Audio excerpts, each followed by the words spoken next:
Hi friends, நான் உங்க Rajasekar from PR walks and talks. இது நம்ம யூடியூப் சேனல். நம்ம சேனல் இன்னும் சப்ஸ்கிரைப் பண்ணாமல் பார்த்துட்டு இருந்தீங்கன்னா சப்ஸ்கிரைப் பண்ண கிளிக் பண்ணிடுங்க. கூடவே ஒரு பெல் ஐக்கான் வரும், அதையும் கிளிக் பண்ணிட்டீங்கன்னா நம்ம சேனல்ல இருந்து போடக்கூடிய எல்லா வீடியோஸோடைய நோட்டிஃபிகேஷன் உங்களுக்கு வந்துடும். அந்த நோட்டிஃபிகேஷனை கிளிக் பண்ணீங்கன்னா அதில் கதைகள், உங்களுக்கு பிடித்த கதைகள், நாவல்கள் எல்லாமே இருக்கும். படித்து மறந்து போன கதைகள் அல்லது படித்து ஞாபகத்தில் இருக்கிற கதைகளாக இருந்தாலும் இன்னொரு தரம் கேட்க மாட்டோமா, படிக்க மாட்டோமாங்கிற ஆர்வத்தில் இருக்கக்கூடிய கதைகள், நாவல்கள் தான்.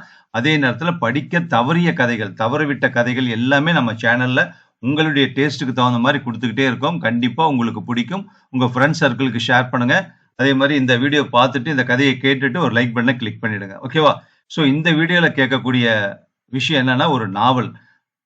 திரு தேவி பாலா அவர்கள் எழுதிய நாவல் பொறுத்தது போதும் அப்படிங்கிற ஒரு குடும்ப நாவல். தேவி பாலா அவர்கள் ரொம்ப ரொம்ப பிரபலமான எழுத்தாளர். எக்கச்சக்கமான சிறுகதைகள், நாவல்கள், குடும்ப நாவல்கள், கிரைம் ஸ்டோரிஸ் நிறைய எழுதியிருக்காரு. டிவி சீரியல்களை நிறைய அவருடைய கதைகள் எழுதியிருக்காரு, வசனங்கள் எழுதியிருக்காங்க.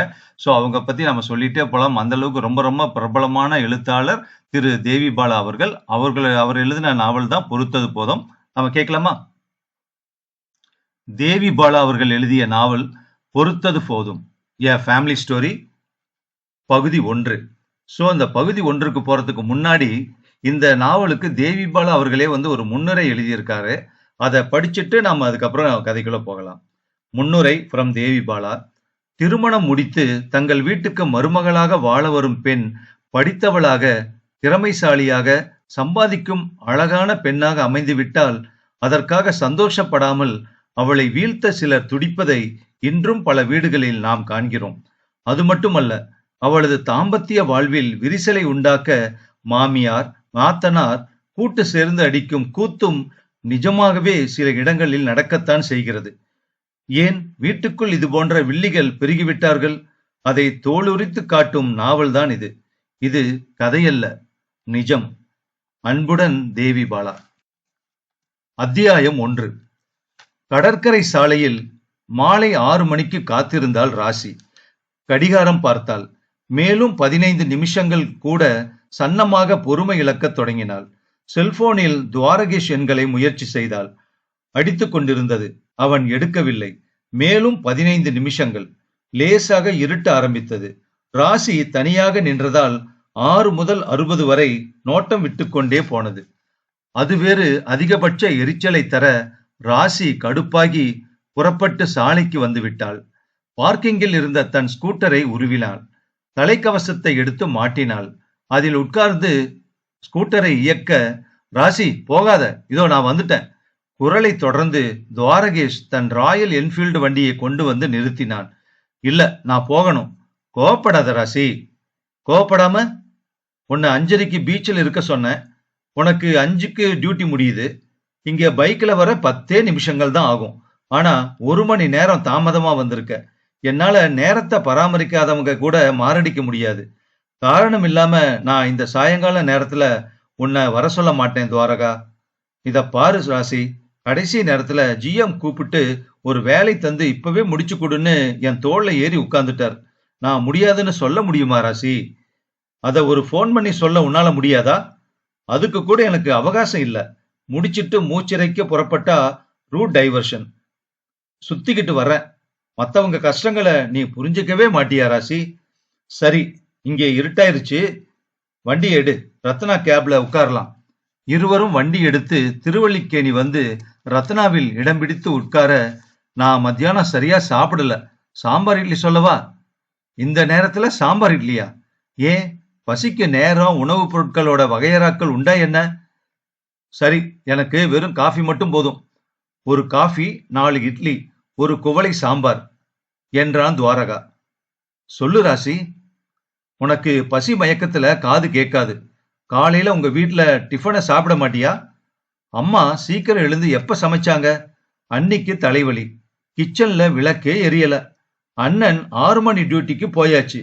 அப்பா 10 மணி சாப்பாடு. என் ஒருத்தனுக்காக யார் பாடுபடுவாங்க? ஏன், நீயும் அந்த வீட்டுல ஒருத்தன் தானே? நீ சீக்கிரம் என்னோட வீட்டுக்கு வந்து சேரு ராசி. நேரத்துல சாப்பிடுறது இல்ல, நேரத்தை கடைபிடிக்கிறது இல்ல. நீ ஷேவ் பண்ணி எத்தனை நாளாச்சு? தாடியில நிறைய நரைமுடி. என்ன துவாரகா இப்படி இருக்க? உன்னை நிறைய மாத்தணும்னா. இட்லியும் குவளையில் சாம்பாரும் வந்தது. சாம்பார் இன்னும் வேணும்னா. இத முதல்ல சாப்பிடுங்க தம்பி, தர்றேன். துவாரகேஷ் குவளையில் 2 இட்லிகளை போட்டு கையை விட்டு கரைத்தான். ஏய், என்ன செய்யற நீ? பாரு இப்ப. நன்றாக கரைத்து அதை குடிக்கத் தொடங்கினான். 4 இட்லிக்கு 3 குவளை சாம்பார். குறைந்தபட்சம் 1 லிட்டருக்கு மேல் சாம்பார். குடித்து முடித்து பெரிதாக ஏப்பம் விட்டான். உனக்கு காஃபி வந்தாச்சு, குடி ராசி. நீ பண்ணின கூத்த பார்த்து அசிங்கமா இருக்கு. எனக்கு வாந்தி வருது. ஐயோ, உன்னை கல்யாணம் செஞ்சுக்கணுமான்னு இப்ப எனக்கு யோசனை இருக்கு. நான் ஹோட்டல்ல உன்னை இந்த மாதிரி இத்தனை அசிங்கமா இதுக்கு முன்னாடி எப்படி பார்க்காம தவறிட்டேன்? ரத்னாவுக்கு நாம சேர்ந்து வந்ததில்லையே. உன்னை படுமோசமா வளர்த்திருக்காங்களே. ஐயோ, உன்னை என்னால மாத்த முடியுமா? ராசி, ஏன் இதையெல்லாம் நீ சீரியஸா எடுத்துக்கிற? இதெல்லாம் சின்ன சின்ன சந்தோஷங்கள். இதனால யாருக்கு என்ன கெடுதல்? பல பேர் பார்க்கிற பப்ளிக்ல நீ இந்த மாதிரி சாம்பார் குடிக்கிறத எத்தனை பேர் கேவலமா பார்த்தாங்க தெரியுமா? துவாரகா, நாம தனி மனுஷங்க இல்ல. இந்த சமூகத்துல பல பேருக்கு மத்தியில வாழறோம். ஒரு குறைந்தபட்ச நாகரிகமாவது வேண்டாமா?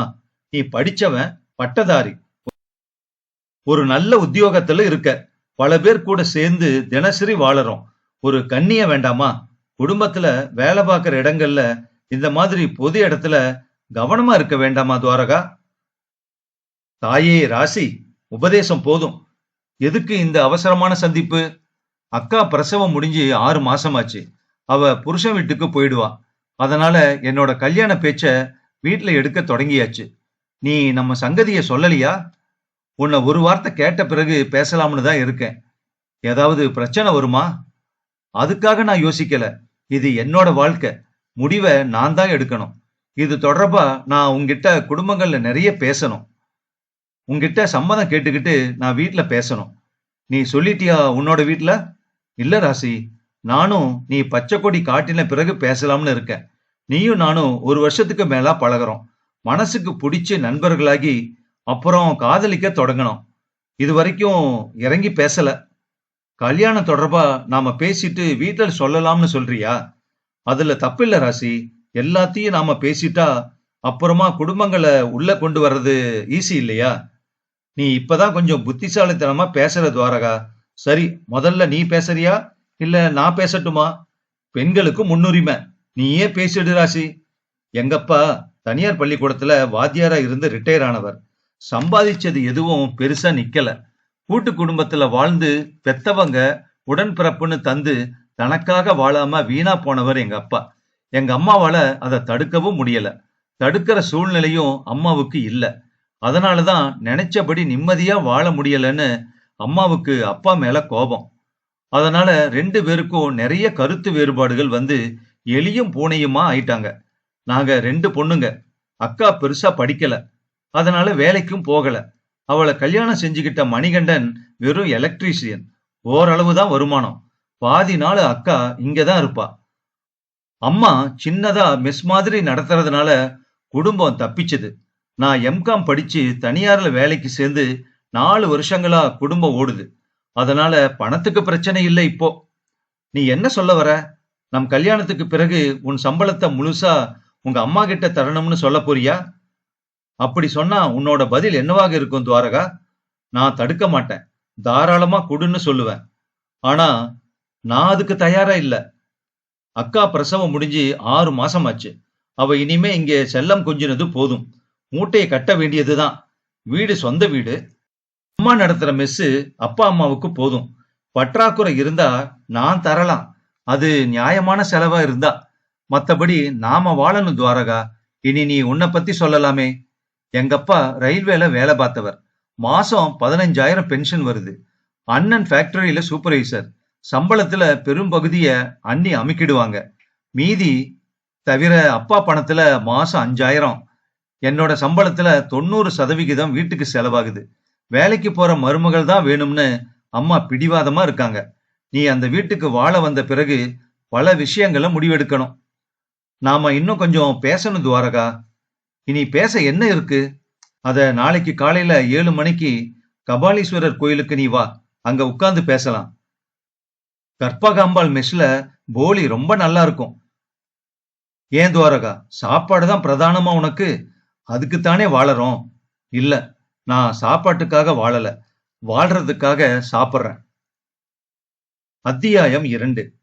ராசி இரவு 8 மணிக்கு வீட்டுக்குள் நுழைந்தாள்.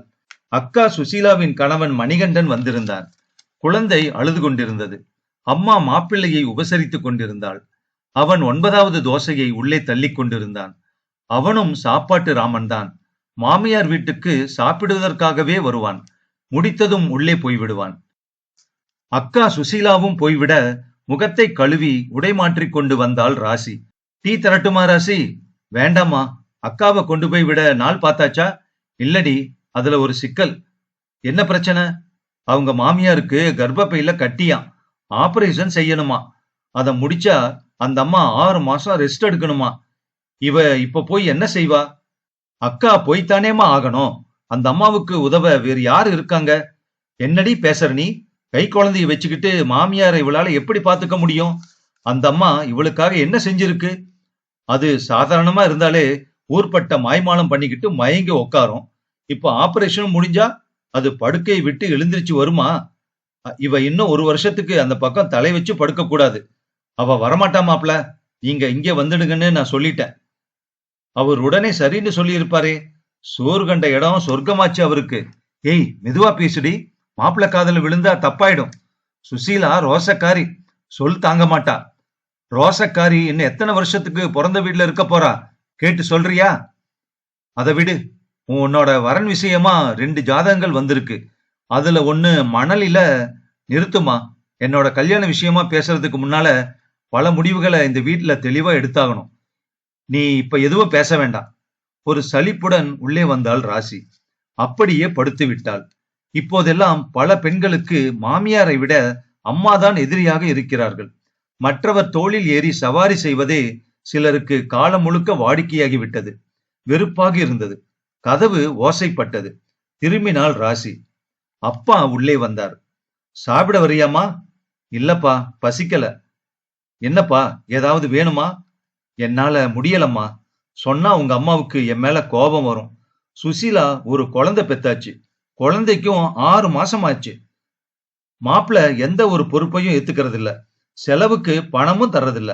மெஸ்ல வர பணம் எல்லாம் செலவாகி நீ மட்டும் நல்ல உத்தியோகத்துல இருந்து சம்பாதிக்கலன்னா நம்ம குடும்ப நிலைமை என்னமா ஆறுது? உங்க அக்காவே இங்கிருந்து போக மாட்டா. அவளே போக தயாரானாலும் உங்க அம்மா விட மாட்டா. நான் அத போய் கேட்டா, உங்க குடும்பத்தை நீங்க கட்டிக்கிட்டு அழுத காரணத்தாலதான் நம்மால தலை தூக்க முடியல. என் பொண்ணுக்கு நான் செய்யறத தடுக்கிற உரிமை யாருக்கும் இல்லைன்னு என்கிட்ட ஆத்திரப்படுறாமா. அது நியாயம்தானேப்பா? என்னம்மா இப்படி பேசுற? பின்ன பெத்தவங்க உடன்பிறப்புகளுக்கு ஓரளவு செய்ய வேண்டியதுதான். அதுக்காக மொத்த பாரத்தையும் இழுத்து தலையில நீங்க போட்டுக்கிட்ட காரணமா என்ன கிடைச்சது உங்களுக்கு? விளைவு உங்க 2 பேர் மத்தியில இணக்கம் இல்லாம போச்சு. பாதிப்பு இப்ப யாருக்குப்பா? நீ சொல்றது எல்லாமே நியாயம்னு எனக்கு புரியுதுமா. காலதாமதமா புரிஞ்சு என்னப்பா லாபம்? அக்காவை முதல்ல பேக் பண்ணணும். அவளுக்குன்னு ஒரு குடும்பம் இருக்கே, அத அவ பாத்துக்கட்டும். இதுக்கு உங்க அம்மா ஒரு நாளும் சம்மதிக்க மாட்டா. இதுல மாப்பிள்ள நல்லா குளிர் காயறார். சுசீலாவை கெடுத்ததே உங்க அம்மா தான். அவளை தன் கால்ல நிக்க விடாம தடுத்து, அவளை எப்பவும் ஆதரிச்சு, அவ மாமியார் கூட ஒட்ட விடாம தடுத்து, கேட்டா என்னோட கடந்த கால குறைகளை சுட்டி காட்டி என்கிட்ட சண்டைக்கு வரா. வீட்டுல நிம்மதி கொலையுது ராசிம்மா. இல்லப்பா, பூனைக்கு யாராவது மணி கட்டித்தான் ஆகணும். அத நான் செய்யறேன். உனக்கு எதுக்குமா கெட்ட பேரு? சம்பாதிக்கிற பணத்துல 90% நீ இந்த குடும்பத்துக்காக செலவழிக்கிற. உனக்கு சீக்கிரம் கல்யாணமாகி நீ வாழணும். இத சொல்ற தகுதி எனக்கு இல்ல. காரணம், என்னோட கையில பணம் இல்லையே. பரவாயில்லப்பா, நீங்க வருத்தப்பட வேண்டாம். இதத்தான் நான் நாளைக்கு பேச போறேன். நீங்க மனசுல போட்டுக்க வேண்டாம். எதையும் முன்கூட்டியே சொல்லி வைக்கிறேன். நீங்க போய் படுங்க. காலையில் அம்மா சீக்கிரமே 4 மணிக்கு எழுந்து மெஸ் நடத்த ஆரம்ப வேலைகளை செய்ய தொடங்க அப்பாவும் சரிசமமாக உதவி செய்வார். அப்பா சமைக்க கூட கற்றுக்கொண்டு விட்டார். மெஸ் ஓரளவு நன்றாகவே ஓடுகிறது. 60 வாடிக்கையாளர்கள், தினசரி 3 வேளை உணவு. வேலைக்கு ஆள் போட்டால் கட்டுப்படி ஆகாது என அப்பா அம்மாவும் தான் முழுமையான உழைப்பு. ஒரு நாளைக்கு 20 மணி நேர உழைப்பு. தவிர அக்காவின் கை குழந்தை பராமரிப்பு. அக்கா ஒரு துரும்பை கூட கிள்ளி போட மாட்டாள். மாப்பிள்ளை மணிகண்டன் வகையாக சாப்பிட 3 வேளையும் ஆஜராகி விடுவார். ராசி எழுந்து குளித்து கூடத்துக்கு வந்தாள். அப்பா காலை உணவை வாடிக்கையாளர்களுக்கு பரிமாற ராசி மற்றவர்களை அழைத்தாள். ஏதோ வரன் வந்திருக்கிறதா சொன்னியே? ஆமாண்டி ராசி, ஜாதகம் நல்லா பொருந்தி இருக்கு. பையனும் நல்ல வேலையில இருக்கான். கொஞ்சம் இரு, கல்யாணத்தை நடத்த பணத்துக்கு என்ன செய்ய போறோம்? கட்டின சேலையோட என்னை ஏத்துப்பாங்களா? ஏண்டி இப்படி பேசுற? நீ நல்ல உத்தியோகத்துல இருக்க. லோன் போட்டு பணத்தை புரட்டி கல்யாணம் செய்ய முடியாதா? நிறைய பிடித்தம் போகுமா? தவிர நான் கல்யாணம் முடிஞ்சு போனா பெரிய ஓட்டையா விழு இங்க. அதை அடைக்கவும் நான் தான் கை கொடுக்கணும். தவிர அக்கா குடும்பம் எப்பவும் இங்கதான் இருக்கு. அந்த செலவு வேற. மாப்பிள்ள இருக்காரு, மெதுவா பேசுடி. அம்மா, உறக்க பேசுனா தப்பில்ல. மாமா சம்பாதிக்கிறார், அவருக்கு ஒரு குடும்பம் இருக்கு. என் கல்யாணத்துக்கு மாமா கணிசமா ஒரு தொகையை தந்து உதவ முடியுமா? எங்களால எப்படி முடியும்? நான் வேலைக்கு போகல. இவர் ஒருத்தர் வருமானம் தான். அவரும் லட்சங்கள்ல சம்பாதிக்கல. தவிர மாமியார் மருத்துவ செலவு இருக்கு. எங்களால என்ன முடியும் என்றாள் அக்கா. முடியணும்க்கா. வயசான அப்பா அம்மா 2 பேரும் ஒரு நாளைக்கு 20 மணி நேரம் உழைக்கிறாங்க. அவங்களுக்கு ஒரு மகளா இருந்து நீ என்ன செய்யற? ராசி, நீ என்ன பேசுற? அவளால என்ன செய்ய முடியும் சொல்லு? அம்மா சீர, அவ பண உதவி செய்யணும்னு நான் சொல்லலம்மா. அது முடியாதுன்னு எனக்கும் தெரியும். ஆனா துரும்ப கிள்ளி அக்கா போடுறாளா? மெஸ்ல அவளால முடிஞ்ச உதவியை செய்ய முடியாதா? என்னடி பேசுற நீ? அவ பச்சை உடம்புக்காரி, அத மறக்காத. போதுமா, பிரசவம் முடிஞ்சு 2 மாசம் கூட முடியாம வேலைக்கு போற பெண்கள் எத்தனை பேர் இங்க இருக்காங்க தெரியுமா? பெத்தவன் நான் இருக்கும்போது அவளுக்கேண்டி இந்த தலையெழுத்து? சரி விடு, நீ அவளை காலம் முழுக்க தாங்கி பிடிச்சுக்கிட்டே இரு. என்னோட கல்யாணம் பத்தி பேசாத. அவருக்கு ஒரு குடும்பம்னு இருக்கும்போது அதை நடத்த பார்க்கணும். காலம் முழுக்க மத்தவங்க தோல்ல ஏறி சவாரி பண்றது சரியான தெரியல எனக்கு. அம்மா, அவ எங்களை தான் கேவலமா பேசுறா. நாங்க போயிடுறோம். சொல்லாதேக்கா, செய். மணிகண்டன் இத்தனை பேச்சு நடந்தும் அதை எதையும் பொருட்படுத்தாமல் செட் தோசையை குருமாவில் புரட்டி உள்ளே தள்ளி கொண்டிருந்தான். நான் சுசீலாவை போக விட மாட்டேன்டி. யார் சொன்னாலும் சரி, நான் கேட்க மாட்டேன். அப்ப என்னோட கல்யாண பேச்சை நீ எடுக்காத. அப்பா வாடிக்கையாளர்களை முடித்து விட்டு உள்ளே வந்தார். இத பாரு ராசி, எனக்கு ஒரு அப்பாவா இருந்து பேச தகுதி இல்லை. அதுதான் தெரிஞ்சிருக்கே. ஆரம்பம் முதலே உங்க ஆளுங்களை கட்டிக்கிட்டு அழுத காரணமா இன்னைக்கு நமக்கு இந்த நிலைமை. நிறுத்துமா. அப்பா தன்னோட உடன்பிறப்புகளை கட்டிக்கிட்டு அழுதது தப்புன்னா இன்னைக்கு அக்காவை அவளோட பிறந்த வீட்டுக்கு போக விடாம நீ செய்யறது மட்டும் சரியா? அதுக்கு நான் கப்பம் கட்டணுமா? அவளோட கல்யாணம், சீமந்தம், பிரசவம்னு எல்லாத்தையும் நான் தான் லோனு போட்டு செஞ்சேன். இதுவும் கூட பிறப்புக்கு செய்யறது தானே? இத சரின்னு சொல்லிட்டு அப்பா செஞ்சது மட்டும் தப்புன்னு எப்படி நீ சொல்லுவ? உன்னோட மூத்த மகளை காலம் முழுக்க நீ சுமந்துக்கோ. எனக்கு கல்யாணம் வேண்டாம். ராசி பிடித்த பிடியில் அம்மா சொர்ணம் விளவிளத்து போனாள். எதுவும் அவளால் பேச முடியவில்லை. ஒரு பொண்ணுக்கு எல்லா சலுகையும் கிடைக்குது. இன்னொருத்தி ரத்தத்தை உறிஞ்சிரும். சம்பந்தப்பட்டவங்க புரிஞ்சுக்கிட்டா சரி என்று அப்பா சொல்ல, அப்பா எதுக்கு சுத்தி வளைக்கணும்? நேரா பேசுறத தப்பில்ல. மாமா, நீங்க கொஞ்சம் வர்றீங்களா? மாப்பிள்ளை எதுக்கடி கூப்பிடுற? நீ பேசாதம்மா, இனி நான் பேசிக்கிறேன். மாமா, இப்படி வாங்க. மணிகண்டன் கொஞ்சம் பதட்டமாக எழுந்து வந்தான். என்ன ராசி, இந்த நிமிஷம் வரைக்கும் நடந்த எதையும் இனி பேச வேண்டாம். நடந்து முடிஞ்சதை பேசி உபயோகம் இல்லை. அது நடந்து முடிஞ்சிருச்சு. இனி நடக்க போறத மட்டும் பேசலாம். நான் உங்களை குத்தம் சாட்டல. அது என்னோட ஆசையும் இல்லை. இங்கே என்னோட கல்யாணம் நடந்தாகணும். அப்படி நடந்துட்டா இப்ப இருக்கிற மாதிரி முழுமையா என்னோட சப்போர்ட் இவங்களுக்கு கிடைக்காது. அப்புறமா இந்த மெஸ் தான் வயதான இவங்களுக்கு ஆதாரமா இருக்கும். அந்த மாதிரி ஒரு சூழ்நிலையில நீங்க ஒரு மகனா இவங்களை தாங்கி பிடிக்கணும்னு கூட நான் சொல்லல. ஆனா இவங்களுக்கு நீங்களும் உங்க மனைவியும் பாரமா இருக்கிறது சரியில்லை மாமா. மணி முகம் வெளிரி போனது. ராசி, யாருகிட்ட என்ன பேசுற? நீ பேசாதேம்மா. நீ இவங்களை ஆதரிச்சு என்கிட்ட பேசினா இந்த நிமிஷம் நான் வீட்டை விட்டு போயிடுவேன். அதை நீ முதல்ல செய்யுமா ராசி? இந்த வீட்டுல இருந்தா நீ உருப்படவே முடியாது என்று அப்பா சொல்ல, மாமா, நீங்க இன்னைக்கே போகணும்னு நான் சொல்லல. இந்த வார கடைசிக்குள்ள நீங்க புறப்பட்டா போதும். இல்ல, நாங்க இன்னைக்கே போறோம். மணிகண்டன் சொல்ல, எதுக்கு? இவ சம்பளத்துல நாம வாழல. எங்க அம்மா நடத்துற மெஸ் இது. அதுலதான் நாம சாப்பிடுறோம். சுசீலா ஆக்ரோஷமாக சொல்ல, பாத்தியா ராசி, அம்மா நடத்துற மெஸ்ஸா? நானும் அவ கூட காலையில 4 மணிக்கு எழுந்து சரிசமமா உழைக்கிறேன். அது அவ கண்ணுக்கு தெரியல. அம்மாவா பல வீடுகள்ல உழைக்க மட்டும் நான் அப்பா. ஆனா எங்க அம்மா செஞ்சாங்க. எங்க அம்மாவால தான் குடும்பமே ஓடுதுன்னு பேச்சு. அப்படின்னா அப்பாக்கள் எல்லாம் தண்டமா? எந்த மரியாதையும் இல்லையா? விடுங்கப்பா, இவ போக மாட்டா. நாம 2 பேரும் வெளியில போயிடலாம். அம்மா மெஸ்ஸ தனியா நடத்தட்டும். இவ குடும்பம் கூடவே இருக்கட்டும். முடிவை இன்னைக்கே எடுத்தரலாம். எனக்கு நேரமாச்சு, நான் கிளம்புறேன். அம்மா இதை கொஞ்சமும் எதிர்பார்க்கவில்லை. அதிர்ந்து போயிருந்தாள். தேவி பாலா அவர்கள் எழுதிய பொறுத்தது போதும் நாவலின் பகுதி 2, அத்தியாயம் 3. காலையில் துவாரகேஷ் ராசிக்கு போன் செய்ய அது சுவிட்ச் ஆஃப் என வர துவாரகேஷ் புறப்பட்டு விட்டான். வழக்கம் போல வீட்டில் எதுவும் தயாராகவில்லை. இவன் புறப்படும் நேரம் சொந்த மாமா நல்ல தம்பி உள்ளே நுழைந்தார். அவர் உள்ளூர்காரர். அவருக்கு மனைவி இல்லை. மகன் படிக்கிறான். மகள் ஒரு தனியார் நிறுவனத்தில் வேலை. அவளை துவாரகாவுக்கு கட்டி வைத்து நிரந்தரமாக இந்த வீட்டில் குடியேறும் திட்டம் மாமாவுக்கு. நிரந்தரமான கழுத்தறுப்பு அந்த ஆசாமி. இதை அப்பா சொன்னால் அம்மாவுக்கு கோபம் வந்துவிடும். என்ன மாப்ள, புறப்பட்டாச்சா? ஆமா மாமா. அம்மா, இன்னைக்கு கேண்டீன் தானா? அக்கா, சீக்கிரம் அர்ச்சனாவை உன்னோட மருமகளாக்கு. அவ பாத்துப்பா எல்லாத்தையும். மூத்த மருமகள் சங்கீதா இந்த மாமாவை மதிக்கவே மாட்டாள். வாங்க என்று கூட அழைக்க மாட்டாள். கடுப்புடன் வெளியே வந்தான் துவாரகா. சகலத்துக்கும் நியாய தர்மம் பார்த்து சட்டம் பேசுகிறவள் ராசி. எந்த ஒரு ஒழுங்கும் இல்லாத குடும்பம் என்னுடைய குடும்பம். ராசியால் இங்கே பொருந்தி வாழ முடியுமா? இன்னும் நிறைய பேச வேண்டும் என்று நேற்றே சொன்னாள் ராசி. ஆனால் போன் அணைக்கப்பட்டிருக்கு. சரி, அவளே செய்யட்டும். தெருமுனையில் இருந்த மொபைல் உணவகத்துக்கு வந்தான். 2 இட்லி, ஒரு பொடி தோசைக்கு சொன்னான். அப்பா வேகமாக வருவது தெரிந்தது. என்னப்பா, உனக்கும் தோசை சொல்லட்டுமா? வேண்டாம்ப்பா, நான் காலையில கஞ்சி தானே.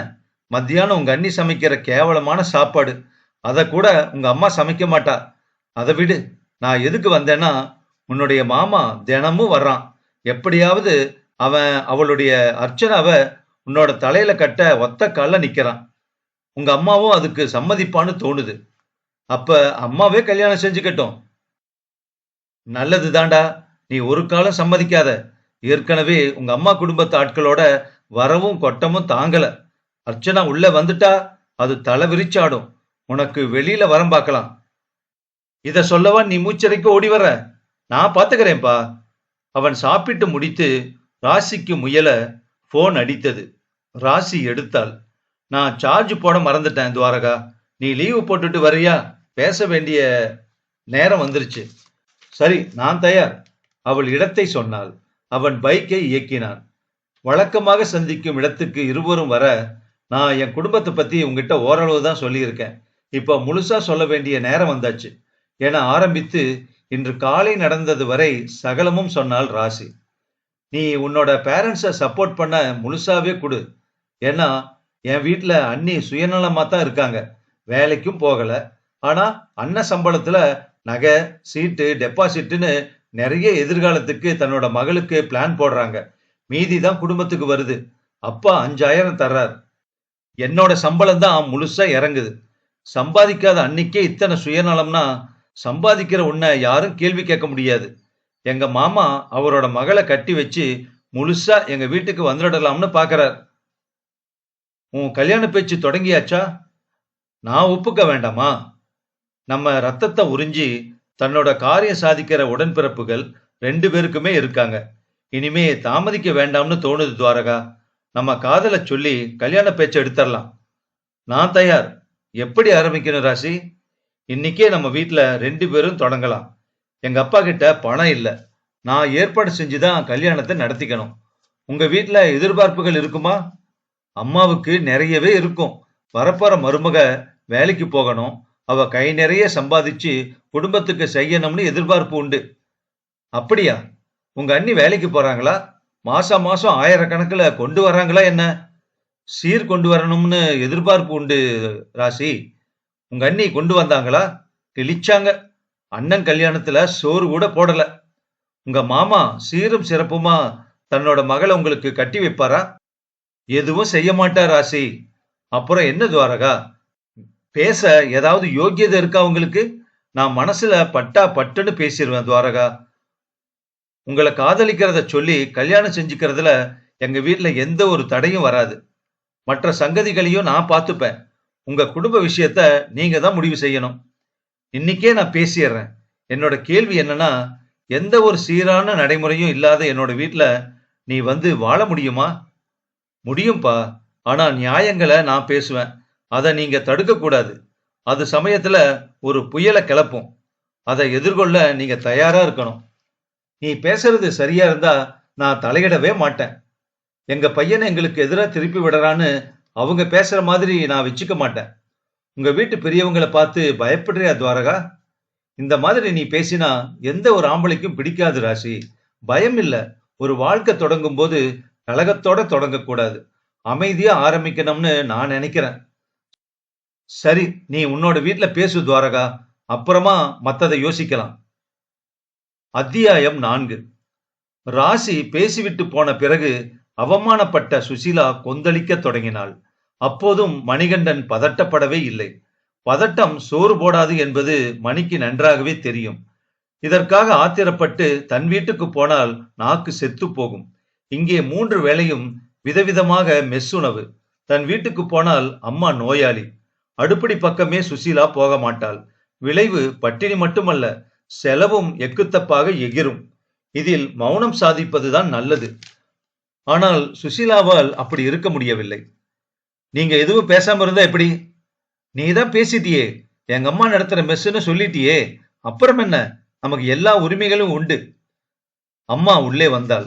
மாப்ள, அப்படி சந்தோஷப்படாதீங்க. ராசி பிடிவாதக்காரி.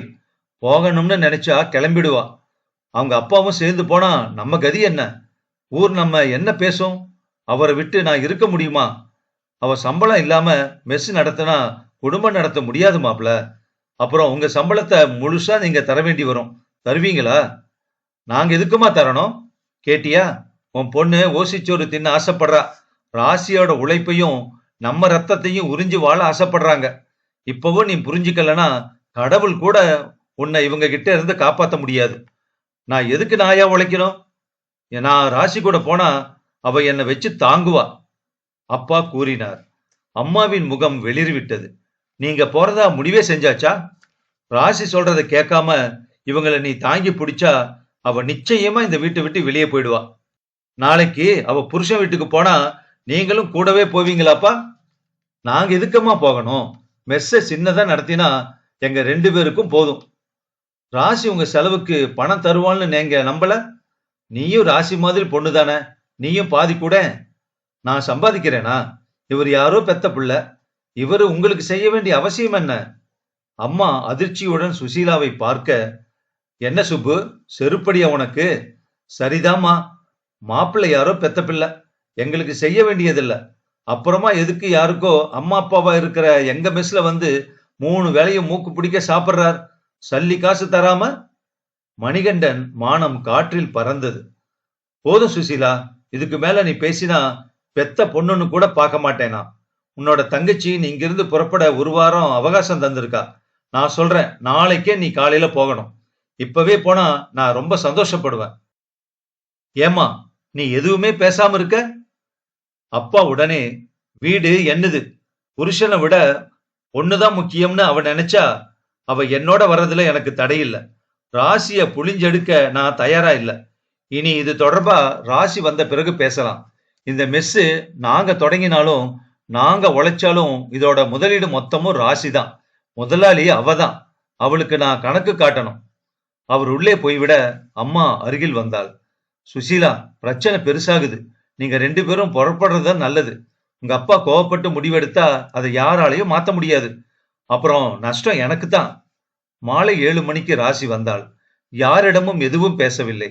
முகம் கழுவி உடைமாற்றி வந்தாள். அப்பா, நாம 2 பேரும் இந்த வீட்டுல இருக்க போறோமா, வெளியே போறோமா? இது நான் கட்டின வீடுமா, மெஸ்ஸு உண்ணுது. அதனால நம்மள யாரும் இங்கிருந்து அசைக்க முடியாது. சுசீலா நாளைக்கு காலை காஃபி குடிச்சதும் புறப்பட்டுருவா. யாரும் கவலைப்பட வேண்டாம். அம்மா கடுப்புடன் சொல்ல சுசீலா அதிர்ச்சியுடன் பார்த்தாள். அவள் இன்னும் சொல்லவே இல்லை. ஆனால் அம்மா சொல்லிவிட்டாள். நல்ல முடிவு, கிளம்பட்டும். அப்பா, நீங்க மட்டும் உள்ள வாங்க. அப்பா மகள் இருவரும் உள்ளே போக, பாத்தியா, உன்னை ஒதுக்கியாச்சு. போதும் சுசீலா, அவ ஒதுக்கியாச்சுன்னா நீ பாத்துப்பியா? என்ன நிம்மதியா இருக்க விடு. நீ உன்னோட பொருட்களை பேக் பண்ணு. சுசீலா ஆவேசமாகி விட்டாள். நீயும் சுயநலமாயிட்டியாமா? இதை கேட்கும் போது அப்பா வெளியே வந்தார்.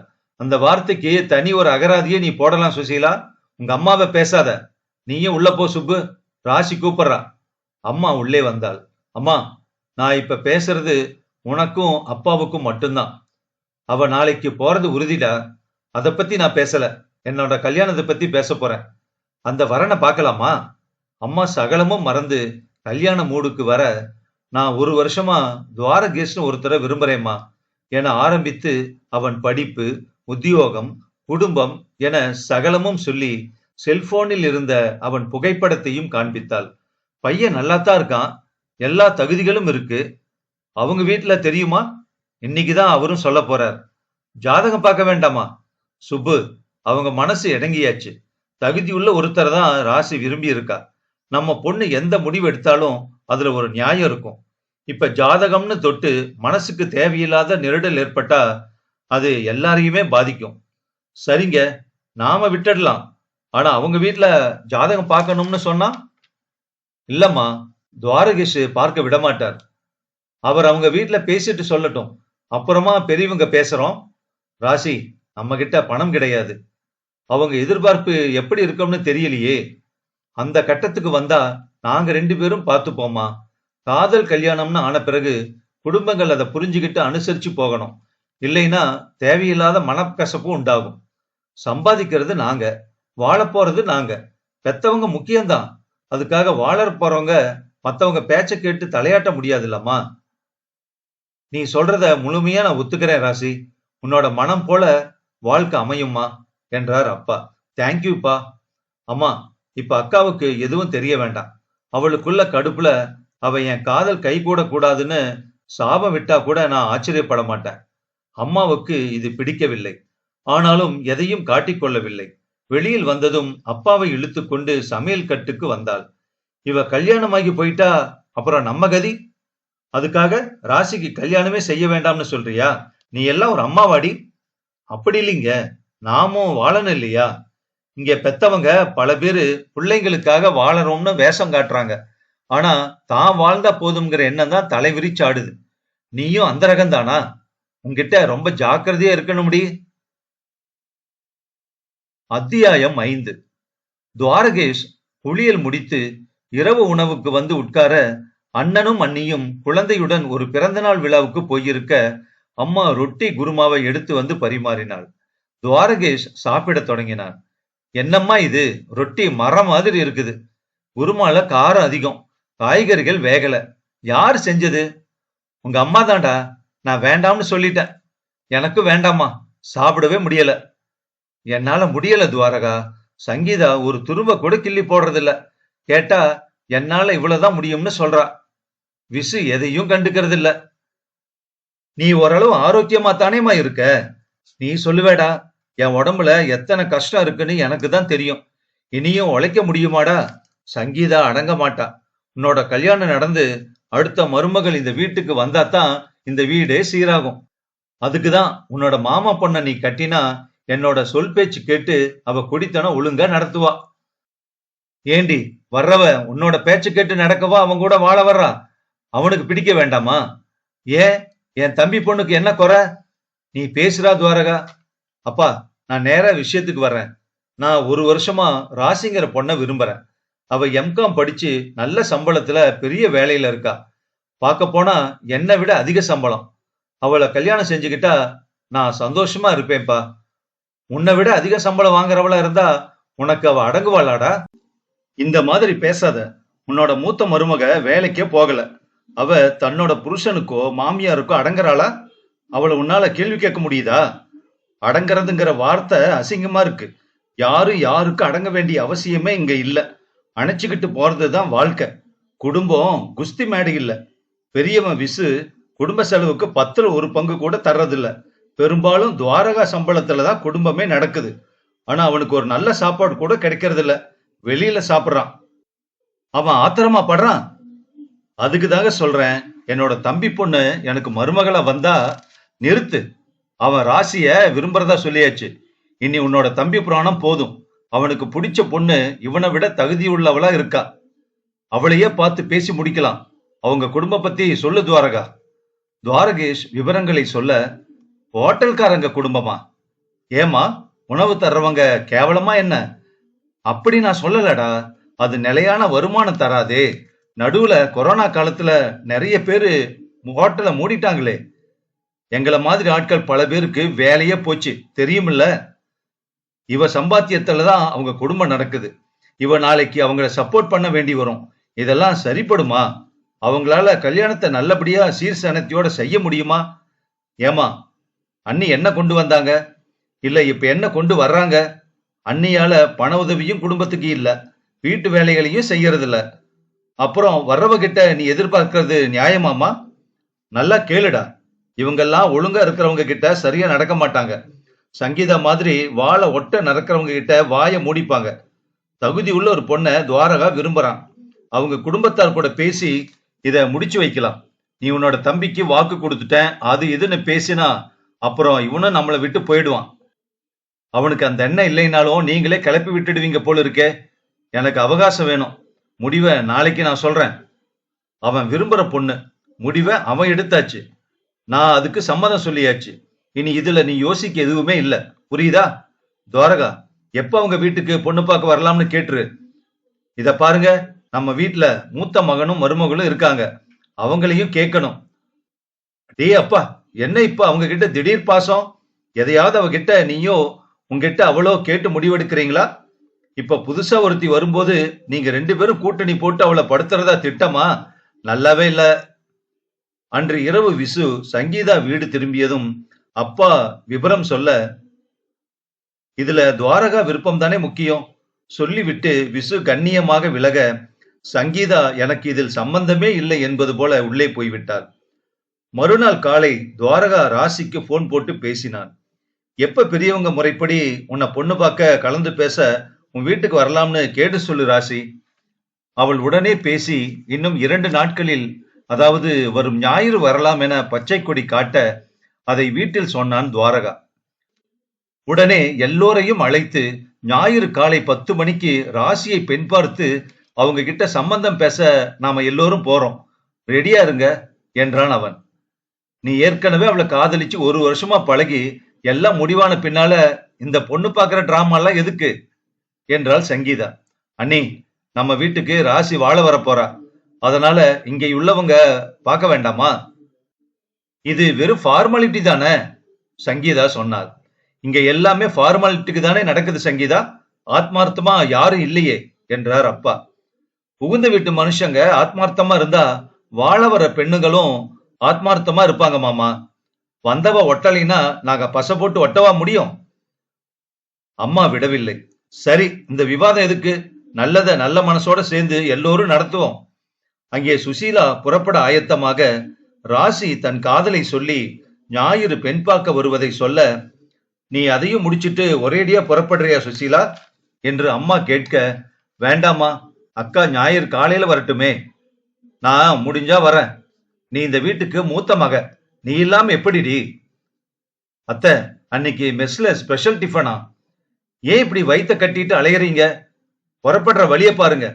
நாம வரலைனாலும் இங்க நடக்க வேண்டியது எல்லாமே நடக்கும் என்று கத்தினாள் சுசீலா. சுசீலா கடுப்புடன் தன் பொருட்களை பேக் செய்து கொண்டு புறப்பட்டாள். அம்மா வாசல் வரை சென்று சில நிமிஷங்கள் பேசிவிட்டு உள்ளே வந்தாள். ஒரு மகளின் கல்யாணம் நடக்கும் சந்தோஷம் அந்த அம்மாவின் முகத்தில் அறவே இல்லை. தேவி பாலா அவர்கள் எழுதிய நாவல் பொறுத்தது போதும், எ ஃபேமிலி ஸ்டோரி, பகுதி 3, அத்தியாயம் 6. சனிக்கிழமை மாலை கூடத்தில் உட்கார்ந்து அந்த பட்டுச்சேலையை அம்மா பார்த்து கொண்டிருந்தாள். இனிப்புகள் பழங்கள் என பரப்பி இருக்க சங்கீதா அங்கே வந்தாள். யாருக்கு பட்டுச்சேலை? கொடுங்க பார்க்கலாம். வாங்கி பார்த்தாள் அவள். 20,000?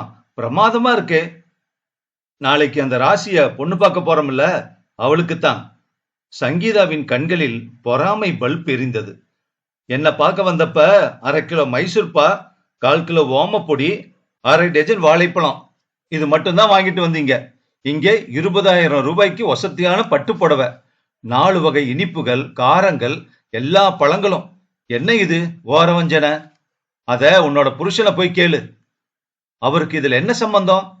இதையெல்லாம் நாங்க வாங்கல, வாங்கவும் சொல்லல. துவாரகா வாங்கிட்டு வந்திருக்கான். விசு வாங்கலன்னா அதுக்கு நாங்களா பொறுப்பு? சங்கீதா முகம் இருண்டு போனது. வர்றதுக்குள்ளேயே இத்தனை ஆட்டமா? அம்மாடி, அந்த ராசி பெரிய பதவியில இருக்கா, பெரிய சம்பளம் வாங்குறா. அதுக்கு எனக்கு என்ன? யாருக்கும் எதுவும் இல்லம்மா.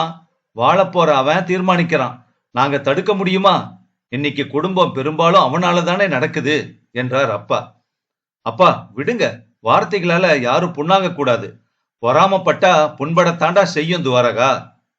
சங்கீதா எரிச்சலுடன் உள்ளே போக அம்மா எழுந்தாள். நிச்சயதார்த்தம் கல்யாணம்னு வரும்போது வசதியா செய்யலாம். பொண்ணு பார்க்க போக இத்தனை செலவு தேவையில்லை. நம்ம வீட்டுல புடவையில இத்தனை பணம் போட மாட்டோம்.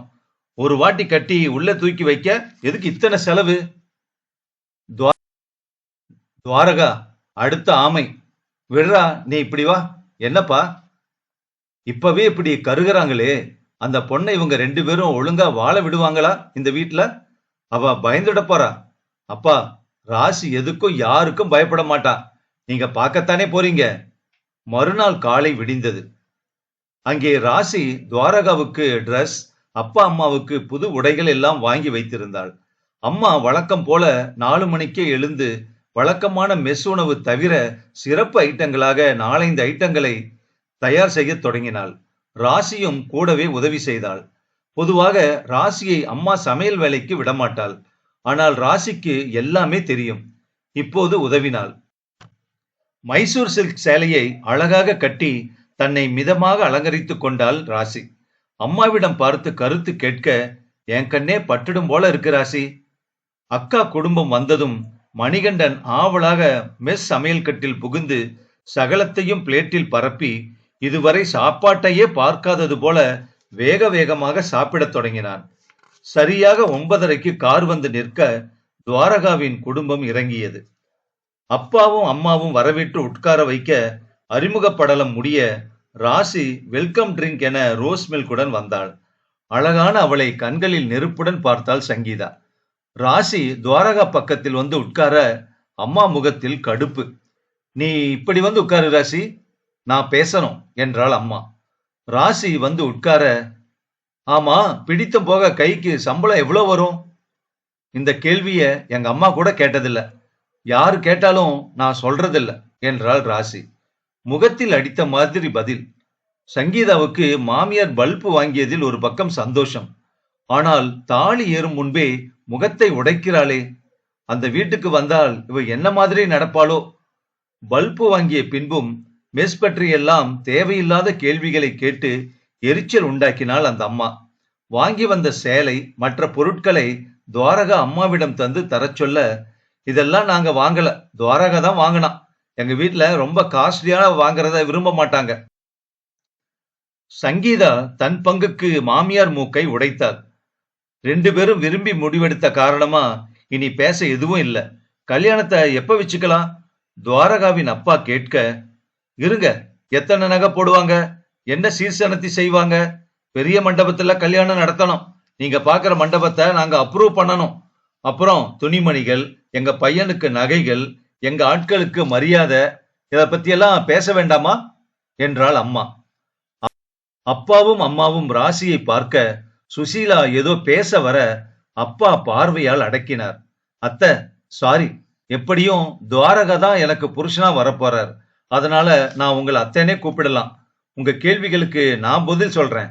நீ பேசக்கூடாதுமா, பெரியவங்க தான் பேசணும் என்று சங்கீதா சொல்ல, அக்கா, சம்பாதிக்கிறது நாங்க, என்ன செலவழிக்க முடியும்னு எங்களால தான் சொல்ல முடியும். அதனால நான் தான் பேசுவேன். நீ பேசுமா. அப்பா பச்சை கொடி காட்ட, நகை என் கழுத்துல உள்ள செயின் தவிர தாலி கொடி வாங்கலாம். கையில 4 வளையல்கள் இருக்கு. அவருக்கு செயின், மோதிரம், எங்களுக்கு பட்டு துணிகள், வீட்டுல உள்ள நமக்கெல்லாம் துணிமணிகள், இதெல்லாம் எங்க செலவு. ஓகே, ரைட் ராசி. கோயில்ல கல்யாணம், அதுக்கு 50 பேர். ஹோட்டல்ல ரிசப்ஷன், அதுக்கு 200 பேர். போட்டோ, வீடியோ, இந்த செலவுகள் எங்களோடது. இதை தாண்டி ஏதாவது இருந்தா ஆளுக்கு பாதியா பங்கு போட்டுக்கலாம் ராசி, சரியா? துவாரகேஷ் சொல்ல அப்பா விரலை உயர்த்தி ரொம்ப சரி என்றார். துவாரகேஷ் அம்மா கடுப்பாகி விட்டாள். அப்பாவிடம் நெருங்கி, அவங்க 2 பேரும் மட்டும் பேசிக்கிறாங்க, அவங்களே எல்லா முடிவையும் எடுத்துக்கிறாங்க, அப்புறமா நாமெல்லாம் எதுக்கு கல்யாணத்துல கலந்துகிட்டு அச்சதையை தூவிட்டு சாப்பிட்டு மொய் எழுதிட்டு போயிட்டே இருக்கலாமே, அவ்வளவுதானே நமக்கு மரியாதை. சைலண்டா இரு, எதை பேசினாலும் வீட்டுக்கு போய் பேசலாம், இனி பேச எதுவுமே இல்ல, வாங்க புறப்படலாம். ராசி உட்பட அவள் குடும்பம் மொத்தமும் இதை கவனித்தது.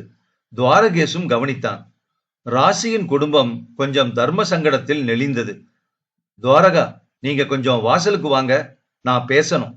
ராசி அழைக்க அம்மாவுக்கு எரிச்சல் அதிகமானது. இருவரும் வாசலுக்கு வர, நான் பேசினது உங்க அம்மாவுக்கு சுத்தமா பிடிக்கல, நீங்க அதை தொடர்ந்து பேசினது அதை விட பிடிக்கல. நான் மருமகளா வர்றது உங்க அம்மா அண்ணி 2 பேருக்கும் பிடிக்காது. ஆனா உங்க அப்பா என்ன ஆதரிக்கிறார் துவாரகா. நாம காதலிக்கிறோம், அம்மா பேசினது தப்பு. எத்தனை நகை, என்ன சீர், பெரிய மண்டபம், இதெல்லாம் ஒரு பெண் வீட்டார் வசதியில் இருந்து மனசும் ஒப்பி பணம் செலவழிக்கவும் தயாரா, யார் கட்டாயத்துக்கும் உட்படாம சந்தோஷமா செஞ்சா அதை ஏற்கலாம். இதை கொண்டா அதை கொண்டான்னு டிமாண்ட் பண்ற காலம் இல்லை இது. காதலிக்கிற 2 பேரு குடும்ப சம்மதம் கேட்காம கல்யாணம் செஞ்சுக்கிட்டு வந்து நிக்கிற காலம் இது. வீட்டுல அண்ணி அம்மாவை 10 பைசாவுக்கு மதிக்கல. அடுத்த மருமக கிட்ட பட்டியல் போட வெக்கமா இல்ல உங்களுக்கு? இத நான் பாத்துக்கிறேன் ராசி, நீ மனசுல பட்டத உன்னோட ஸ்டைல்ல பேசலாம், வா உள்ள போலாம். இருவரும் உள்ளே வந்தார்கள். டிஃபன் தரலாமா? கொடுங்கம்மா, பசிக்குது. அப்பா சொல்ல அம்மாவும் ராசியும் டிஃபன் எடுத்து வந்து பரிமாற அந்த குடும்பமே ரசித்து ருசித்து சாப்பிட்டது. அப்பாவும் துவாரகாவும் புகழ்ந்து தள்ளிவிட்டார்கள். முதலில் ஜம்பத்துக்கு கை நனைக்காமல் இருந்த அம்மா, சங்கீதா இருவரும் உணவுப் பொருட்களின் வாசனையில் கிறங்கி சாப்பிடத் தொடங்கிவிட்டார்கள். எல்லாம் முடிந்ததும் துவாரகாவுக்கு ராசி வாங்கிய உடைகள், அப்பா அம்மாவுக்கு ட்ரெஸ் என எல்லாம் வழங்கப்பட்டது. சரி, நாங்க புறப்படுறோம், வீட்டுக்கு போய் ஜோசியரை கலந்துகிட்டு நல்ல தேதியா உங்ககிட்டயும் பேசி முடிவெடுக்கலாம். கண்டிப்பா, நாங்க காத்துக்கிட்டு இருக்கோம். கார் புறப்பட்டு போக உள்ளே வந்த சுசீலா, ராசிய அவங்க வீட்டு பொம்பளைங்க 2 பேருக்கும் சுத்தமா பிடிக்கல. ஒரு பொண்ணு புகுந்த வீட்டுக்கு வாழ போகும்போது அங்குள்ள பெண்கள் ஆதரவு ரொம்ப முக்கியம். இவ அதை இழந்துட்டா, எனக்கு இந்த கல்யாணம் நடக்கும்னு தோணல. அப்பா எரிச்சலாகி விட்டார். சொந்த தங்கச்சிக்கே சாபம் விடுறியா சுசீலா? நம்ம வீட்டுல இவளோட ஆணவமும் அகங்காரமும் எங்கிட்ட நடக்கும், வர்றவங்க சும்மா இருப்பாங்களா? சுசீலா, நீ இதுக்கு மேல பேசினா நடக்கிறதே வேற என்றார் அப்பா. அப்பா விடுங்க, அக்கா அப்படிதான் பேசுவான்னு உங்களுக்கு தெரியாதா? அது அவளோட சுபாவம். எனக்கும் துவாரகாவுக்கும் கல்யாணம் நடக்கிறத யாராலும் தடுக்க முடியாது. நான் யாருக்காகவும் வேஷம் போட வேண்டிய அவசியமே இல்ல. என் மனசுல பட்டத நான் யாருக்கும் பயப்படாம பேசுறது துவாரகேஷுக்கு பிடிச்சிருக்கு. நான் வாழ போறது அவரோட. இதுல மத்தவங்க அபிப்பிராயம் எனக்கு முக்கியம் இல்ல. அக்காவை நான் அவ வீட்டுக்கு போக சொன்னது பிடிக்கல. புகுந்த வீட்டுல பெண்கள் ஆதரவு வேணுமா? அத சொல்றது நீயா? உனக்கு புகுந்த வீடுன்னா என்னன்னாவது தெரியுமா? இத்தனை நாள் பிறந்த வீடே கதின்னு கிடந்த உனக்கு பேசுற தகுதி இருக்கா? விடுங்கப்பா. ராசி உள்ளே போக, சரி வந்த வேலை முடிஞ்சாச்சு, கிளம்பு சுசீலா. அப்பா சொல்ல சுசீலாவுக்கு அப்பாவை கொல்லும் அளவுக்கு ஆத்திரம் வந்தது. அத்தியாயம் 7. இந்த ராசி நமக்கு வேணுமா? வீட்டில் நுழைந்தவுடன் அம்மா கேட்ட கேள்வி. அவ நிச்சயமா யாரையும் நம்ம வீட்டுல மதிக்க மாட்டா. காரணம் படிப்பு, பெரிய உத்தியோகம், துவாரகாவை விட பெரிய சம்பளம். பிறந்த வீட்டையும் அவதான் தாங்கி பிடிக்கிறா. அந்த திமிரு. யோசனை பண்ணுங்க என்றாள் சங்கீதா. எல்லாம் இருந்தும் அவ பேசுறது திமிருன்னா, இந்த எதுவுமே இல்லாத நீ எப்படிமா இந்த வீட்டுல நடக்கிற? எங்களை நீ மதிக்கிறியா? ஒரு மூத்த மருமகளா இருந்து இந்த குடும்ப நிர்வாகத்துல நீ பங்கெடுத்துக்கிறியா? உனக்கு மத்தவங்களை பேசுற யோகியதை இருக்கா சங்கீதா? சாரிடா விசு, இப்படி பேசுறதுக்காக உங்ககிட்ட நான் மன்னிப்பு கேட்டுக்கிறேன் என்று கூறினார் அப்பா. அப்பா, அதெல்லாம் அவசியம் இல்ல. அவளை எப்பவும் எதுக்கும் நான் தட்டி கேட்கறது இல்ல. அப்படி இருக்க உங்களை கேள்வி கேட்கிற தகுதி எனக்கு இல்லப்பா. விசு உள்ளே வர பாய்ந்து வந்தாள் சங்கீதா. உங்க தம்பி அவ கழுத்துல தாலி கட்டுறதுக்கு முன்னால அவளுக்கு பகிரங்கமா ஆதரவு தர்றார். அதுவும் எங்க? அவ வீட்டுல வச்சு. ஆனா உங்க வீட்டுல உங்க மனைவி பக்கம் நீங்க பேசுறதே இல்ல. ஆமா, எப்படி பேச முடியும்? நீ சம்பாதிக்கலையே, நான் சம்பாதிக்கிறேன். அதுல நம்ம வீட்டு செலவுக்காக 10% கூட நான் தர்றதில்ல. அப்பா நம்மை விட அதிகமா தர்றார். எல்லாமே தம்பி தான் பாத்துக்கிறான். நீ வீட்ல ஒரு வேலை செய்யறது இல்ல. சமையல் கட்டு பக்கம் போறதே இல்ல. நான் எப்படி பேச முடியும்? பொறுப்புகளை சுமந்தாலே உறவுகள் கிட்ட கவனமா பேசணும். நாம அதை செய்யாம வாயாடினா மத்தவங்க சும்மா இருப்பாங்களா? அப்படின்னா அவ வந்து நம்மள அடக்கி ஆண்டா நாம பொறுத்துக்கணுமா? அப்படி யார் சொன்னது?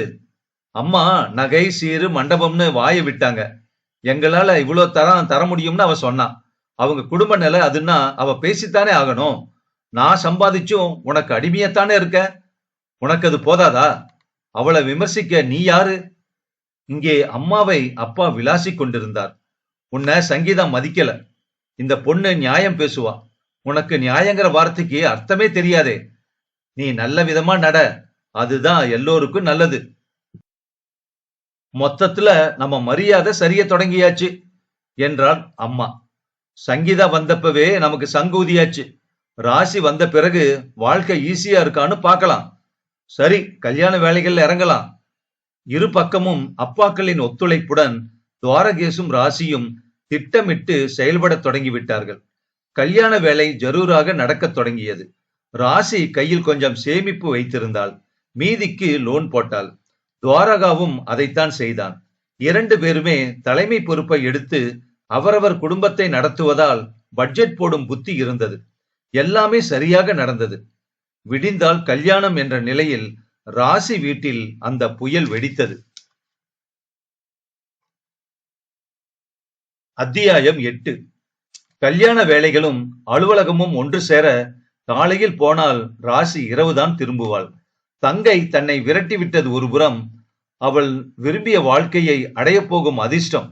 இப்போதே அவள் பேச்சை மதித்து அவளுக்கு பக்கபலமாக நிற்கும் துவாரகேஷ் என எல்லாம் சேர்ந்து சுசீலாவின் இதயத்தில் பொறாமை நெருப்பு கொழுந்து விட்டெறிய, கல்யாணத்துக்கு தன் ஆலோசனை எதையும் கேட்காமல் செயல்படுவது என்ற எரிச்சலும் சேர அம்மாவை குறிவைத்தாள் சுசீலா.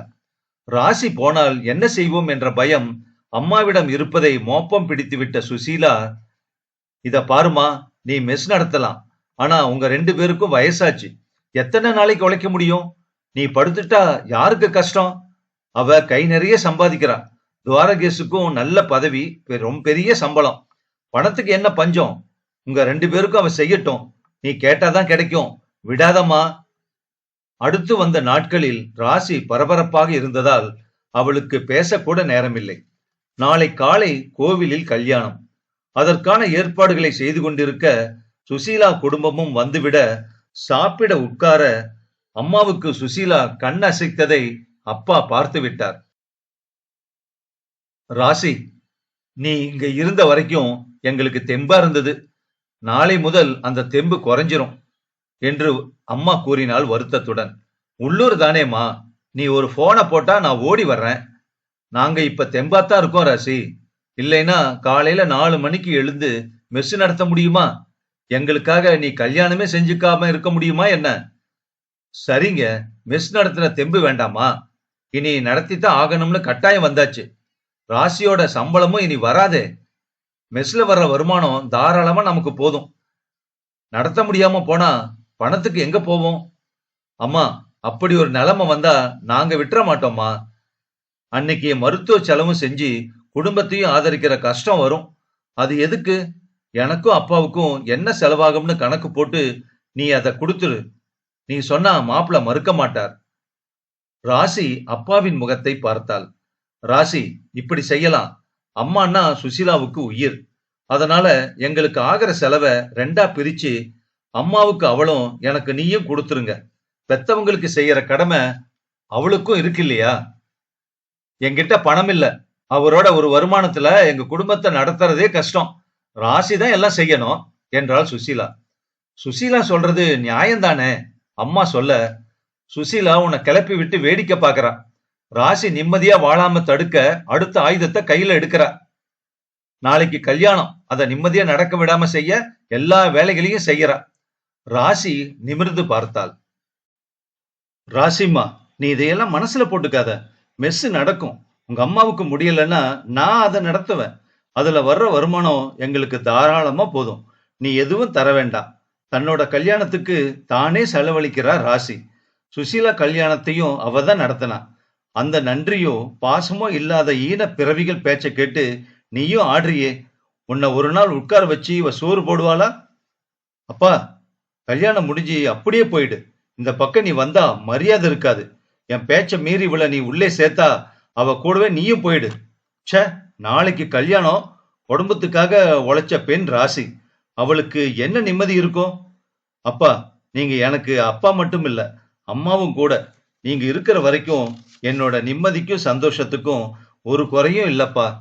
அப்பா கண்கலங்கி விட்டார். மறுநாள் காலை கோயிலுக்கு புறப்படவும் சுசீலா வேண்டுமென்றே தாமதப்படுத்தி எத்தனை எரிச்சலையும் பதட்டத்தையும் உண்டாக்க வேண்டுமோ அதை செய்தாள். அப்பா கொதிநிலைக்கு வந்துவிட்டார். ராசிதான் சமாதானப்படுத்தினாள். அங்கே அதற்கு மேல் சங்கீதா ஏகப்பட்ட எரிச்சலை கிளப்பிக் கொண்டிருந்தாள். காலையில் அவளுக்கும் அம்மாவுக்கும் வாக்குவாதம் பெரிதாகி சண்டையில் முடிய அதை சரி செய்வதற்குள் துவாரகேஷ் கஷ்டப்பட்டு கட்டுப்படுத்தி கொண்டான். ஒரு வழியாக கோயிலுக்கு வந்து சேர்ந்து அம்மா அங்கே மாமியார் தனம் காட்டி சுசீலாவை சீண்ட போக அவள் சும்மா இருப்பாளா? பிரச்சனை பெரிதாக வெடித்து நான் கல்யாணத்துல கலந்து கொள்ள மாட்டேன் என்று அம்மா வெளிநடப்பு செய்ய கோயில் சட்டசபை ஆனது. ராசியின் அப்பா துவாரகேஷின் அம்மாவிடம் மன்னிப்பு கேட்டு அதற்கும் சுசீலா பேச சங்கீதா உள்ளே நுழைய கலவரம் பெரிதாக கோயிலுக்கு வந்தவர்கள் இதில் நாட்டாமை செய்ய நடுவில் நுழைய பெரும் ரகளையாகிவிட்டது. துவாரகேஷ் அப்பா ராசியின் அப்பா இருவரும் பேசி பிள்ளைகளிடம் பேச சில நொடிகளில் ராசி துவாரகேஷ் மணவரையில் போய் உட்கார அம்மா வெளிநடப்பு செய்ய யாரும் அந்த வீட்டு பெண்களை பொருட்படுத்தவில்லை. ஐயர் மந்திரத்தை ஆரம்பிக்க அட்சதை தூவக்கூட தன் வீட்டு பெண்களை அவர்கள் அழைக்கவில்லை. கல்யாணம் அழகாக நடந்து கொண்டிருந்தது. குடும்ப பெரியவர்கள் பலர் இன்றும் மங்களமான நேரத்தில் வாழ்வில் ஒரே ஒரு நாள் நடக்கும் கல்யாண சடங்கின் போது ரகளை செய்து குழந்தைகள் மனசை நோகடிப்பது இன்றும் நடக்கும் ஒரு பெரிய துரதிர்ஷ்டம். ஒரு பெண்ணின் அப்பா தன் மகள் கழுத்தில் தாலி ஏற வேண்டும் என்பதற்காக சகலமும் சகித்து பகிரங்க மன்னிப்பு கேட்கும் போது அந்த பெண் எப்படி புகுந்து வீட்டாரை மன்னிப்பாள்? உறவில் விரிசல் ஒரு முகூர்த்த வேளையில் தொடங்குகிறது. அந்த பெண் கழுத்தில் 3 முடிச்சு விழும்போது உறவில் பல முடிச்சுகள் அவிழ்க்க முடியாத அளவுக்கு விழுந்து விடுகிறது. அதன் பிறகு ஆயுசுக்கும் அந்த கசப்பும் மனஸ்தாபமும் மறைவதே இல்லை. துவாரகேஷ் ராசி கழுத்தில் தாலி கட்டும் நேரம் கோயிலுக்கு வெளியே துவாரகேஷ் அம்மாவும் சுசீலாவும் சண்டை போட்டுக் கொண்டிருந்தார்கள். சங்கீதா அதை ரசித்துக் கொண்டிருந்தாள். துவாரகேஷ் அப்பா அவமானத்தில் சிரித்து போனார்.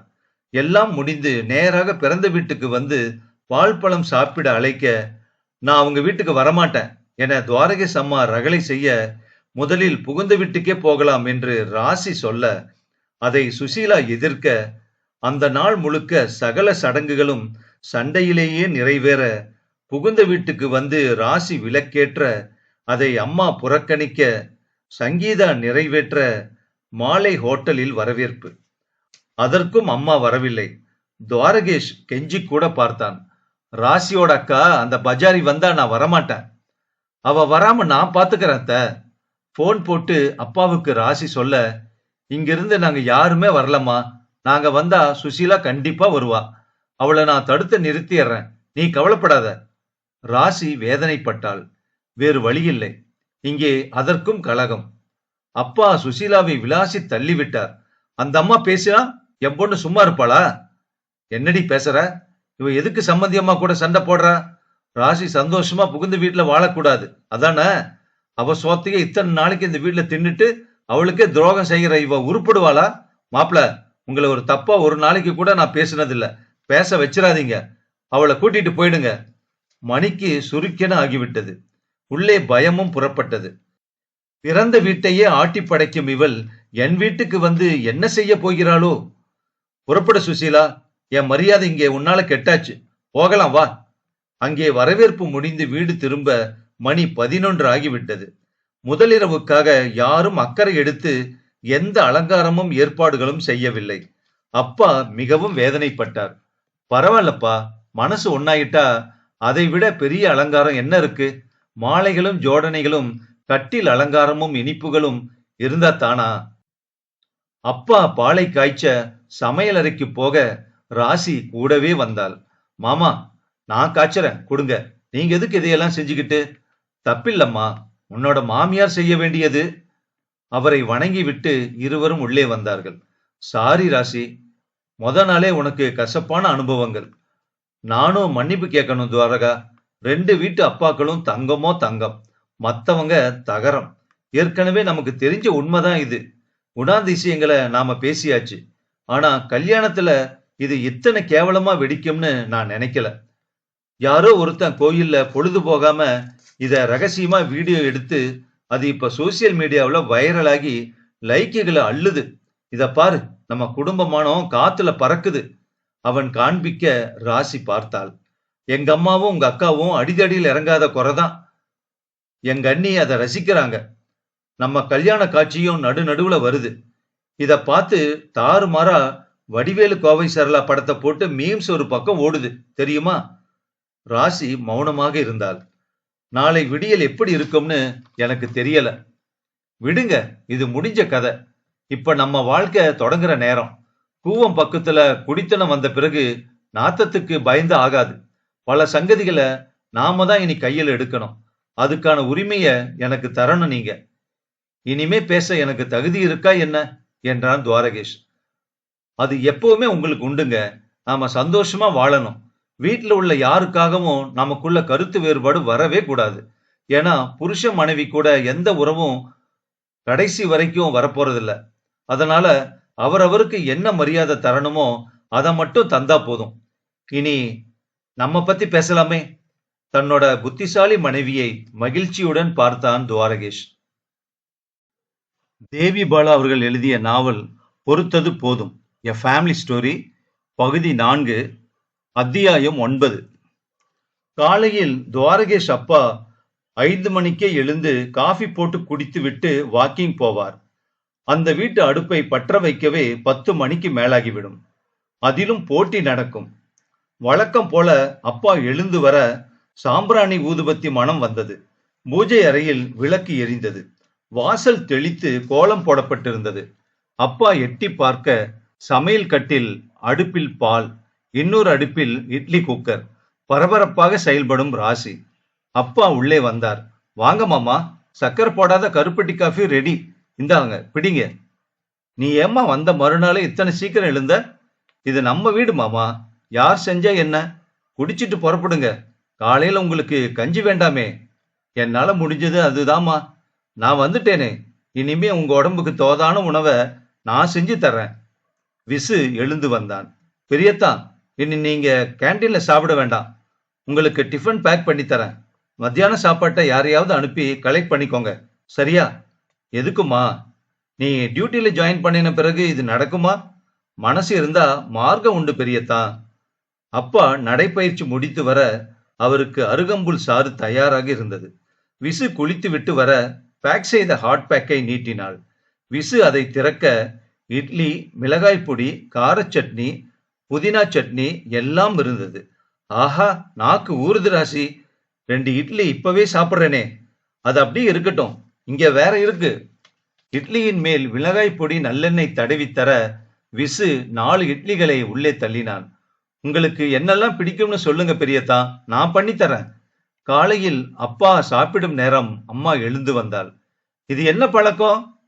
நீ போய் தூங்கு. பெத்த பிள்ளைன்னு கூட பார்க்காம அவன் கல்யாணத்துல நீ கலகம் பண்ணி ஊரே சிரி.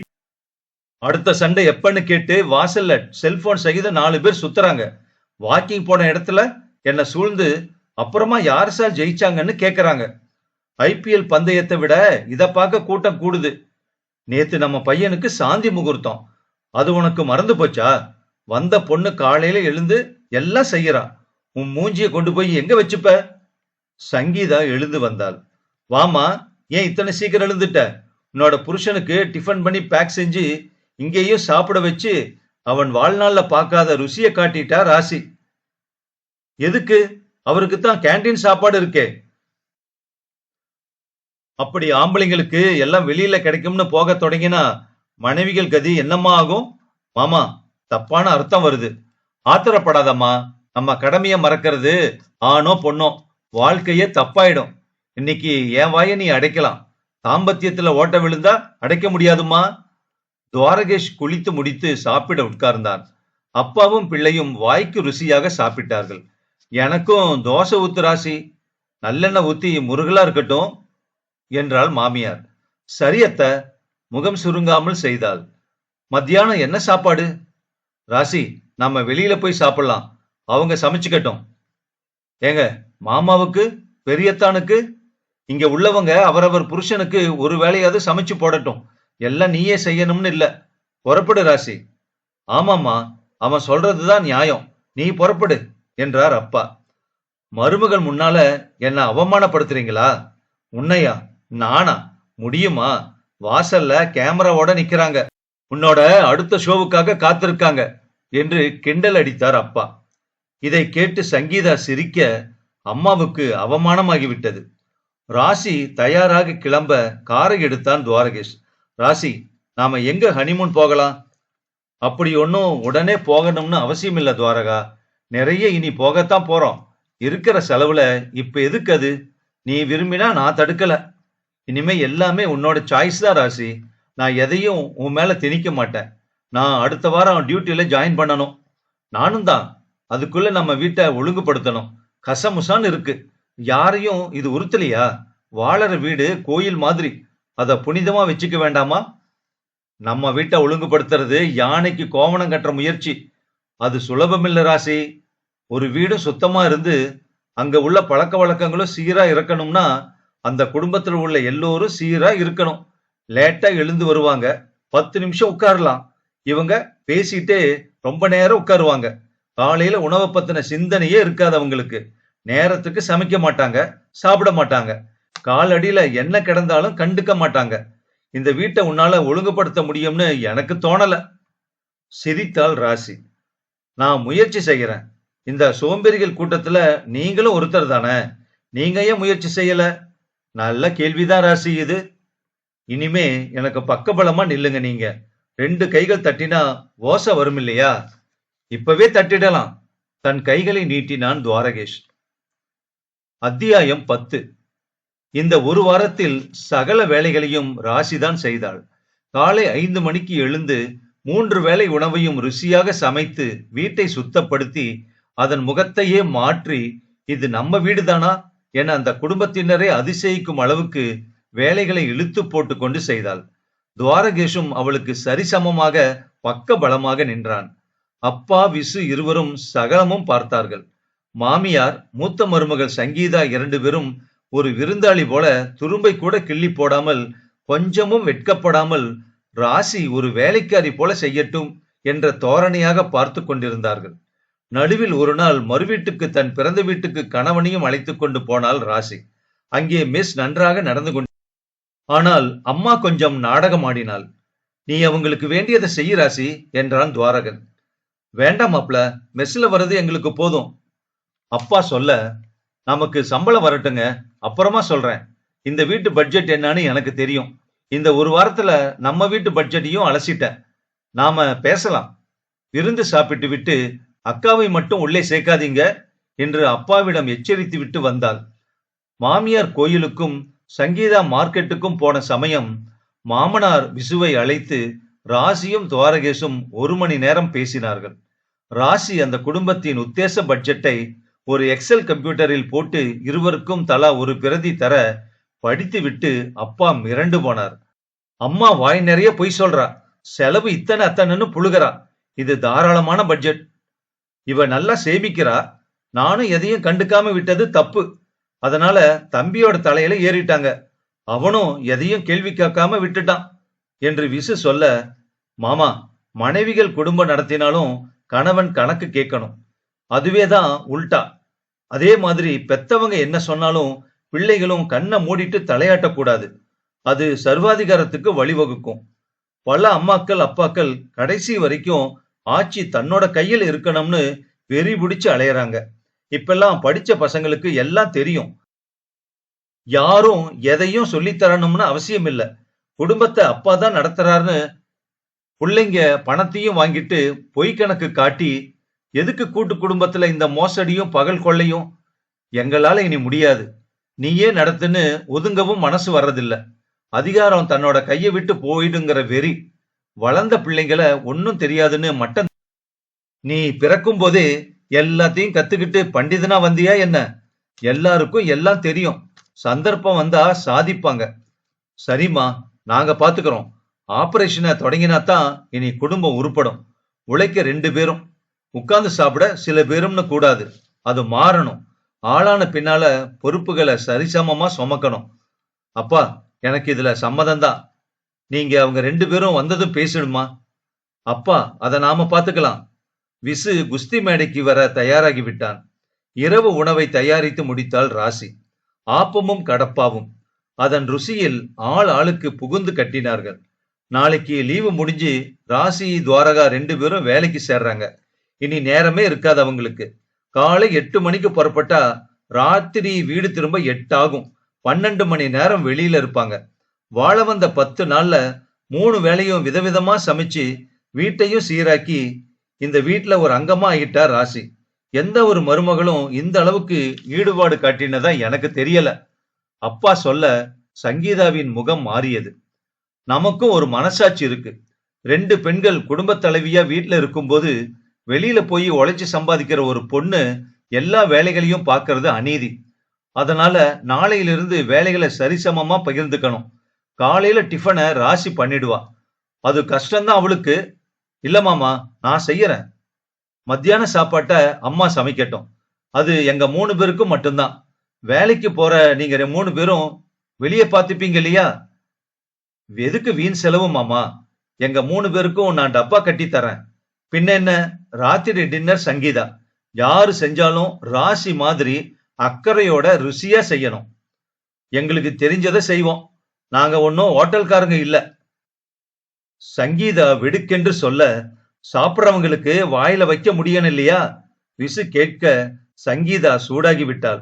என்ன இப்படியெல்லாம் பேசுறீங்க? இத்தனை நாள் மோசமான சாப்பாட்டை சாப்பிட்டு நாக்கு செத்து கிடந்தது. சரியான ருசியான சாப்பாடு என்ன மீட்டு கொண்டு வந்திருக்கு. அதனாலதான் பேசுறேன். இனியும் பேசுவேன் என்றான் விசு. சரி விடுன, எதுக்காக வாக்குவாதம்? சொன்னபடி எல்லாம் நடக்கட்டும். மறுநாள் காலை எழுந்து தன் கடமைகளை ராசி ஒழுங்காக செய்து 3 பேருக்கும் தனியாக சமைத்து டப்பா கட்டி வீட்டில் சாப்பிட காலை உணவை 7 பேருக்கும் தயாரித்து அத்தனையும் முடித்து 8 மணிக்கு தயாராகிவிட்டாள். துவாரகா தான் லேட். அப்பா ஆச்சரியப்பட்டு போனார். எப்படிமா உன்னால முடியுது? எல்லாம் டைம் மேனேஜ்மெண்ட் தான் மாமா. ரிவர்ஸ்ல கணக்கு போட்டு வேலையை ஏனோ தானோன்னு செய்யாம அக்கறையோட செஞ்சா எல்லாமே முடியும் மாமா. உன்னை ரொம்ப அழகா வளர்த்தியிருக்காங்க உங்க வீட்டுல. மதியம் அம்மா வெகு சுமாராக நிதானமாக குக்கர் வைத்து 3 மணிக்குத்தான் சாப்பாடு போட்டாள். அது ரொம்ப சுமாராக இருந்தது.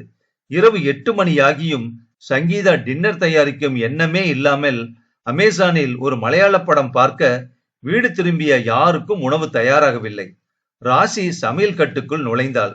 ராசி, நீ வெளியே வா, அவ செய்யட்டும் என்று விசு சொல்ல, எல்லாருக்கும் பசிக்குமே பெரியத்தான். இவ என்ன வெட்டி முறிக்கிறா? டின்னர் தயார் பண்ற நேரம். இப்ப டிவி முக்கியமா? பகல் முழுக்க சும்மாதானே இருந்தா. சில பேருக்கு எப்படின்னா வேலை செய்ய ஆள் கிடைச்சிட்டா அவங்க தோல்ல ஏறி சவாரி பண்ணிடுவாங்க. எல்லோரும் மனுஷங்க தான். நீ வெளியே வா, இன்னைக்கு அவதான் சமைக்கணும் சொல்லிட்ட. சங்கீதா கோபமாக எழுந்து போய் படு கேவலமாக ஒரு உப்புமாவை கிண்டி அதில் உப்பே இல்லை, வெறும் மாவுதான். யாருக்குமே பிடிக்கவில்லை. ஏண்டி இப்படி செஞ்சு வச்சிருக்க? மத்தவங்களோட கம்பேர் பண்ணினா இவ்வளவுதான் வரும். பிடிச்சா சாப்பிடுங்க. ராசி உள்ளே போய் அதில் உப்பு சேர்த்து காய்கறிகளை வேக வைத்து நிறைய நெய்யூற்றி முந்திரியும் சேர்த்து கொத்தமல்லி தூவி அதற்கு ஒரு சட்னியும் அரைத்து 10 நிமிஷங்களில் பரிமாற நீ நான் என்று போட்டி போட்டு பாத்திரமே காலியானது. கேவலமான உப்புமா ருசியான ஹோட்டல் ஸ்டைல் வெஜிடபிள் கிச்சடி ஆனது. குடும்பமே வியந்தது. அனைவரும் படுக்க போனார்கள். நீ தினமும் இந்த மாதிரி கை கொடுத்தா அண்ணி பழையபடி சோம்பேறியாத்தான் திரிவாங்க. விடமாட்டேங்க. பெரியத்தான் பேச தொடங்கிட்டார். இனிமே எல்லாமே மாறிடும். அங்கே விசுவிடம் சீரத் தொடங்கினாள் சங்கீதா. என்னாச்சு உங்களுக்கு? யார் கொடுத்த தைரியம் இது? என்ன அவ எதிரில கேவலப்படுத்துறீங்க? நீ கேவலமா நடந்து என்ன தலகுனிய வைக்கிற. இத்தனை நாள் நான் எதையும் கண்டுக்கல. காரணம் நீயும் சரியா இல்ல, எங்க அம்மாவும் சரியா இல்லைன்னு அனப்ப நான் யார் பக்கமும் பேசுறது சரியில்லைன்னு ஒதுங்கி இருந்துட்டேன். புருஷன் நல்லா சாப்பிட்டு ஆரோக்கியமா இருக்கணும்னு நீயும் நினைக்கல. பெத்த பிள்ளைங்களை பத்தி அம்மாவுக்கும் அக்கறை இல்ல. ஆனா வந்தவ எல்லார் மேலயும் அக்கறை காட்டுறா. அப்படி இருக்க எல்லாத்தையும் அவன் தலையில கட்டினா என் தம்பி என்னை எப்படி மதிப்பான்? இனி நான் பழைய விசி இல்ல. நிறைய மாற்றங்களை இந்த குடும்பம் பார்க்க போகுது. அதுக்கு உன்னையும் நீ தயார்படுத்திக்கோ. மிரண்டு போனாள் சங்கீதா. அத்தியாயம் 11. கல்யாணத்திற்கு பிறகு இருவரும் வாங்கும் முதல் சம்பளம். அன்று காலையில் தன் வேலைகளை வழக்கம் போல செய்துவிட்டு மூவருக்கும் நல்ல உணவாக டப்பா கட்டி ராசி தயாராக சங்கீதா கணவனை தனியாக அழைத்தாள். இன்னைக்கு சம்பள நாள், வீட்டுக்கு வராம நேரா கோயிலுக்கு வந்துருங்க. வீட்டுல பேச முடியாது, அதனால கோயிலுக்கு வந்துருங்க. ஏன், என்ன பேசணும்? வீட்டுல நமக்கு பெட்ரூம் இருக்கு, யார் உள்ளே வர போறாங்க? அது இல்ல, வழக்கமான நம்ம தவிர எக்ஸ்ட்ரா ராசி ஒருத்தி தான். ஆனா அவ சம்பளமும் வருது, அதனால சில மாற்றங்கள் இருக்கு, நான் பேசணும். சம்பளம் வந்ததும் வீட்டுக்கு நாம தர வேண்டிய பணத்தை மட்டும் டிராப் பண்ணி அம்மா கையில தந்துட்டு மீதிய நீதானே பேங்க் மூலமா டீல் பண்ற.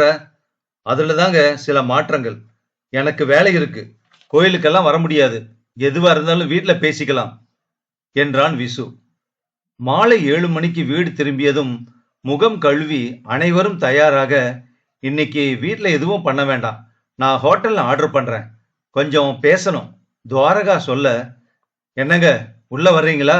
சங்கீதா அழைக்க, இருமா, இன்னைக்கு எல்லோருக்கும் சம்பள நாள், சம்பாதிக்கிற ராசி வீட்டுக்கு வந்திருக்கா, அதனால சில மாற்றங்கள் இங்கே வரணும், சமையல 3ஆ பிரிச்ச மாதிரி சம்பளத்தையும் பிரிக்கணும் என்று சொன்னார் அப்பா. சங்கீதாவின் முகம் மாறியது. நான் குடும்ப பட்ஜெட் ஒன்னா போட்டிருக்கேன், தாராளமான பட்ஜெட், அதை எல்லோரும் பாருங்க. அப்பா கொடுக்க, இந்த வீட்டுல பட்ஜெட் போடுறது நான் தானே, எதுக்கு நீங்க போட்டீங்க? இது என்ன புது பழக்கம்? உங்களுக்கு பட்ஜெட் எல்லாம் போட தெரியுமா என்ன என்று கேட்டாள் அம்மா.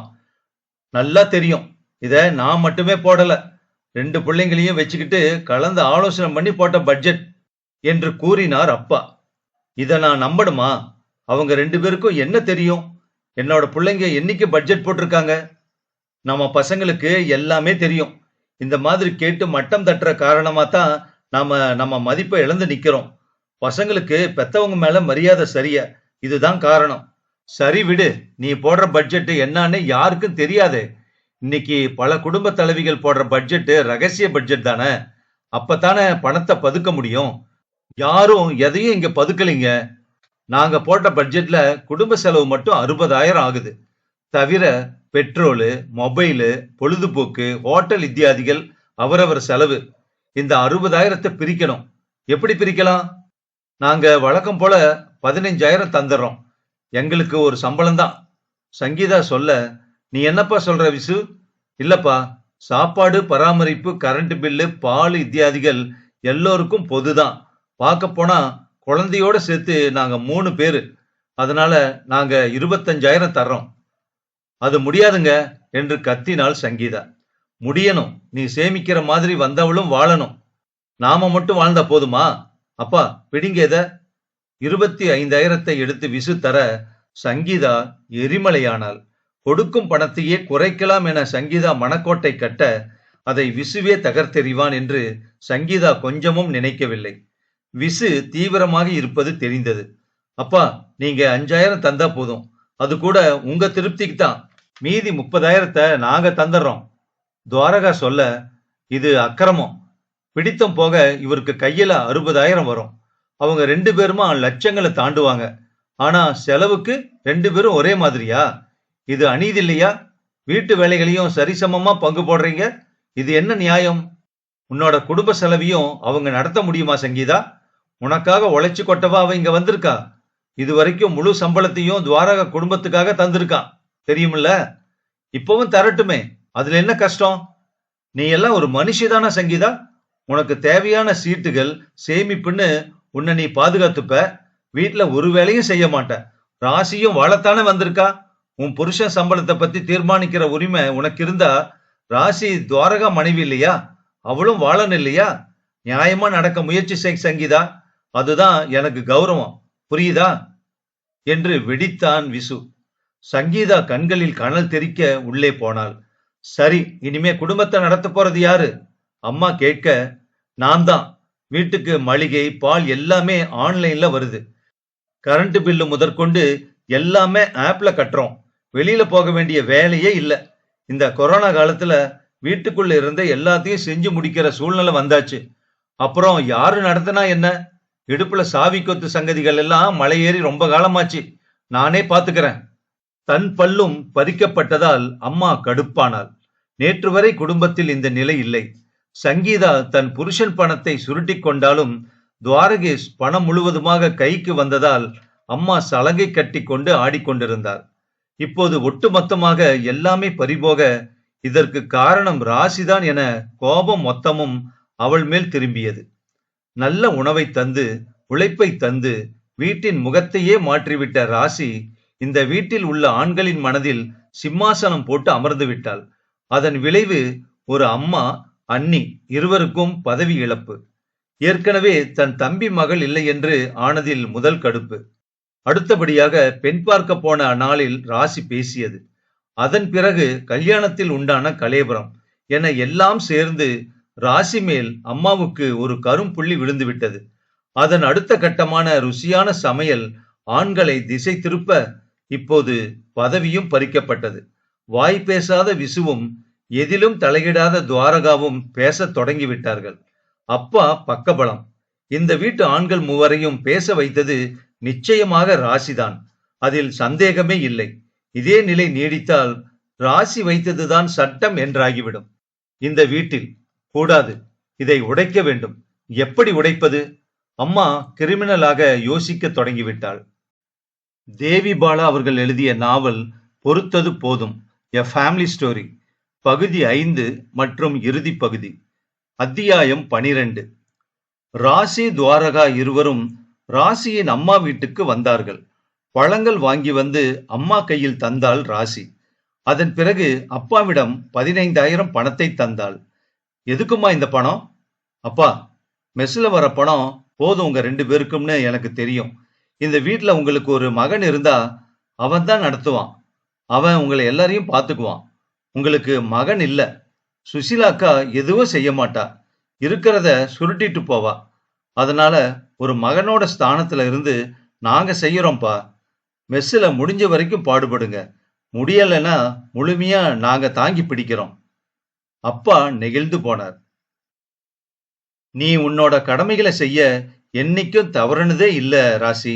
நீ எங்கே இருந்தாலும் நல்லா இருப்பேம்மா. 2 பேரும் இன்னைக்கு தங்கி சாப்பிட்டுட்டு போகலாம் மாப்பிள. மாப்பிள்ளைக்கு வாய்க்கு ருசியா நான் செஞ்சு போடுறேன் என்றாள் ஆவலுடன் அம்மா. அத்தை, உங்க கைமணம் அப்படியே ராசிக்கு வந்திருக்கு. நாங்க இன்னொரு நாள் வந்து தங்குறோம், சாப்பிட்டுட்டு போறோம். அதே நேரம் அங்கே சங்கீதாவிடம் வந்தாள் மாமியார். உங்ககிட்ட நான் பேசணும் சங்கீதா. இப்ப உங்களுக்கு குளுகுளுன்னு இருக்குமே. என்னோட பல்ல புடுங்கி என்கிட்ட அதிகமா பணம் பறிச்சு என்ன அடுப்படியில போட்டு அமுக்கினா ஆனந்தப்படுறது முதல்ல நீங்க தானே. புரியாம பேசாத. நமக்குள்ள நிறைய சண்டை வரும். பரஸ்பரம் நமக்குள்ள கோபதாபங்கள் உண்டுதான். அதையெல்லாம் நான் மறுக்கல. ஆனா நம்மை விட படிச்சவளா, புத்திசாலியா, எல்லாம் தெரிஞ்சவளா, கை நிறைய சம்பாதிக்கிற ஒருத்தி இந்த வீட்டுக்குள்ள உரிமையோட வந்து நம்ம பற்களை புடுங்கிட்டா. இந்த நேரத்துல நீயும் நானும் சண்டை போட்டுக்கிட்டு பிரிஞ்சு நின்னா அவ பலம் கூடி போகும். நாம இன்னும் பலவீனமாயிடுவோம். அவ ஆட்டி வச்சுதான் இந்த வீட்டு ஆம்பளைங்க ஆடுறாங்க. அதை உடைக்கணும்னா நீயும் நானும் கை கோத்துக்கிட்டாதான் முடியும். அது எப்படி அத்த? நானே கிரிமினல், நீ என்னை விட பக்கா கிரிமினல்.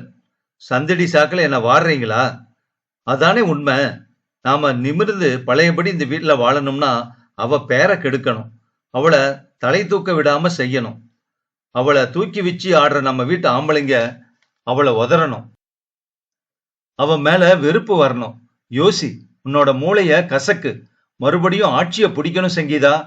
சங்கீதாவுக்கு இது பிடித்திருந்தது. யோசிக்க தொடங்கினாள். எப்படி? நாம சமையலை பண்ணாம அவளை பண்ண விட்டு அதுல உப்பை கொட்டி மாடிப்படியில எண்ணெய கொட்டி இவரை வழுக்கி விழ வச்சு இப்படியா? நீ அளவுக்கு மீறி டிவி சீரியல் பாக்குற. நான் அத சொல்லல. 2 பேரும் நல்லா சம்பாதிக்கிறாங்கல்ல, அந்த பணத்தை கரைக்கணும். முடியுமா? இப்படி வா சொல்றேன்.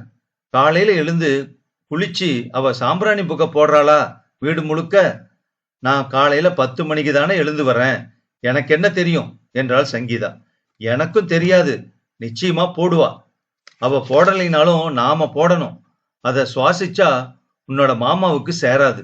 அவருக்கு மூச்சு திணறல் வந்து ஆஸ்பத்திரியில சேர்க்கிற நிலைமை வரும். உங்க புருஷனை வச்சு ரிஸ்க் எடுக்கிறீங்களா அத்த?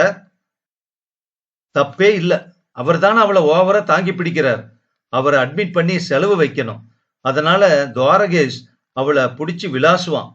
முதல்ல மனஸ்தாபம் ஓப்பன் ஆகும். அந்த அதிர்ச்சியில நான் மயங்கி விழுவேன். என்னையும் கொண்டு போய் சேர்ப்பாங்க. எங்களை பராமரிக்க நீ ஆஸ்பத்திரியில வந்து இரு.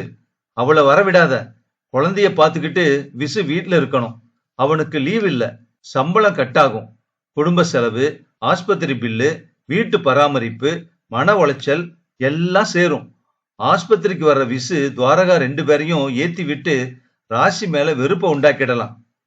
இது சரியா வருமா? நிச்சயமா வரும். நான் ஆஸ்பத்திரியில இருக்கணுமா? குழந்தை உன்னை விட்டு இருக்காது. அதை வச்சு அடுத்த ரகலையே தொடங்கலாம். ராசி வந்து இருக்கேன்னு சொல்லுவா. நான் அனுமதிக்க மாட்டேன். உன்னை தொடங்கிட்டா தொடர்கதையா போயிட்டே இருக்கலாம். நான் பாத்துக்கிறேன். இப்ப எப்ப தொடங்கணும்? நாளைக்கு காலையில. காலையில நல்லா சாம்பிராணி போட்டு வீட்டை புனிதமாக்குன்னு நான் அவளை உசுப்பி விடுறேன். பிரச்சனை வெடிச்சா நான் அப்படி சொல்லவே இல்லைன்னு சாதிப்பேன். அன்று இரவு ஒரு எதிர்பார்ப்புடன் உறங்க போனாள் சங்கீதா. அம்மா படுக்க போகும் முன்பே சாம்பிராணி சங்கதியை ராசியிடம் சொல்லிவிட்டாள். மறுநாள் எதற்கும் இருக்கட்டும் என 7 மணிக்கு அலாரம் வைத்தாள் சங்கீதா. அவளுக்கு உறக்கமே வரவில்லை. கொஞ்சம் பயமாகவும் இருந்தது. அலாரம் அடிக்க சங்கீதா அவசரமாக எழுந்து வர சூடான பொங்கலை விசு ருசி பார்த்து ராசியை பாராட்ட, மத்தியான லஞ்சுக்கு ரவா இட்லி வச்சிருக்கேன் பெரியத்தான் என்று ராசி கூறினாள். இன்னைக்கு காஃபி சூப்பர் ராசி. அப்பா பாராட்டியபடி குடிக்க, ராசி பூஜை முடிச்சிட்டியா கேட்டபடி அம்மா வர அப்பா திரும்பினார். நீ சாம்பிராணி போட சொன்னியா? யார் சொன்னது? சுத்த பொய். உங்களுக்கு அது சேராதுன்னு தெரிஞ்சும் நான் சொல்லுவேனா? எதுக்கு என் மேல இந்த அபாண்டம்? ராசி, நான் உனக்கு என்ன துரோகம் செஞ்சேன்? அத்த, இவ நம்ம 2 பேரையும் குறி வச்சு அடிக்கிறா. சங்கீதா ஒத்து ஊத, இருமா, சாம்பிராணி இந்த வீட்டுல உங்களுக்கு அலர்ஜி, வீசிங் வந்துடும்னு இவர் சொல்லி இருக்கார் மாமா. பூஜையில அதை பயன்படுத்த வேண்டாம்னு சொன்னார். அப்படின்னு உன்னை விட்டு கொடுக்காம தான் ராசி சொன்னான். தெரியுமா உனக்கு? இப்பதான் சொன்னீங்க நீ சாம்பிராணி போட சொன்னியாமான்னு. ஆமாண்டி, அதுதானே நிஜம்.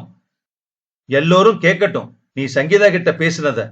தன் மொபைலை எடுத்து பதிவு செய்ததை அவர் போட, சங்கீதாவிடம் அம்மா பேசிய அத்தனையும் பதிவாகி இருந்தது. அம்மா முகம் வெளிறிவிட்டது. அத்தனையும் அத்தையோட யோசனை. எனக்கு சம்பந்தமில்லை இதுல. பாத்தியாடி, நீ மாட்டின உடனே சங்கீதா கால வாரா. ஆனா சாம்பிராணி மேட்டர்ல ராசி உன்னை காட்டி கொடுக்கல. நீங்க 2 பேரும் பதுங்கி பதுங்கி பேசினப்ப நான் சந்தேகப்பட்டு செல்போனை மறைவா வச்சு பதிவு செஞ்சேன். எதிர்பார்த்தது நடந்திருக்கு. ஏன், எதுக்காக இந்த பொண்ணு மேல இத்தனை வன்மம்? அவ பணத்தால, தேகத்தால, மனசால உழைக்கிறா. யாரையும் எதிர்த்து ஒரு வார்த்தை பேசறதில்ல. அவங்க பணத்தை கரைச்சு அவங்கள நிம்மதி இல்லாம ஆக்கி அவங்களுக்குள்ள மனஸ்தாபத்தை உண்டு பண்ணி, எதுக்குடி இத்தனை விரோதம்? உங்க சோம்பேறி சாம்ராஜ்யம் இவளால சரிஞ்சு இந்த வீட்டோட முகம் கோணலா இருக்கிறது. இப்ப நேரம் ஆகிறது உங்க 2 பேருக்கும் பிடிக்கலையா? ஏமா எங்க மேல இத்தனை கோபம்? காதல் செஞ்சது பாவமா? அவ மேல உள்ள ஆத்திரத்துல உன்னோட புள்ள என்னையும் சேர்த்து தண்டிக்கிறியா? துவாரகா கேட்க விசு முன்னால் வந்தான். அப்பா, இதுக்கு ஒரே ஒரு வழிதான் இருக்கு. என்னப்பா விசு? பொறுத்தது போதும். ராசிய இந்த வீட்டுல விடவே எனக்கு பயமா இருக்கு. அம்மாவும் சங்கீதாவும் சேர்ந்து அவளுக்கு சோத்துல விஷத்தை வச்சா கூட நான் ஆச்சரியப்பட மாட்டேன். டேய் விசு, என்னடா பேசுற நீ? அம்மா அலற. அப்பா, நீங்களும் தம்பியும் என் கூட வாங்க. இதுக்கு ஒரு முடிவை எடுத்துடலாம். வீட்டுல வச்சு பேச வேண்டாம். மூவரும் ஏதோ ஒரு முடிவை எடுக்க புறப்பட்டார்கள். அத்தியாயம் 13. இங்கே அம்மாவுக்கும் சங்கீதாவுக்கும் அல்லு கிளம்பியது. இப்படி அவர் பதிவு செய்வார் என இருவருமே எதிர்பார்க்கவில்லை. வசமாக பிடிபட்டாகிவிட்டது. அதுவும் வாழ வந்த பெண்ணை வீழ்த்த சதி வேலை. அவர்கள் பணத்தை பறித்து மனஸ்தாபத்தையும் உண்டாக்கும் தீவிர முயற்சி வேறு. இனி அவளும் கணவரும் 2 பிள்ளைகளும் எப்படி மதிப்பார்கள்? ஏற்கனவே ஆட்சி பறிபோய்விட்டது. இனி விசாரணை கமிஷனா? அரசியலில் நடக்கும் விபரீதம் வீட்டிலும் தொடர்கிறதா? விளைவு உங்களால எனக்கும் அவமானம். இனி இவர் முகத்தில் நான் எப்படி முழிப்பேன் என சங்கீதா சீர, அப்ப எல்லாத்தையும் கேட்டு நீ சந்தோஷமா சம்மதிக்கலையா? இப்ப மாட்டினதும் என் மேல திருப்பறியா? வாக்குவாதம் வளர்ந்தது. ஒருவருக்கொருவர் சளைத்தவர் அல்ல என்று மோதிக்கொள்ள இரவு வெளியே போன 3 ஆண்களும் திரும்பினார்கள்.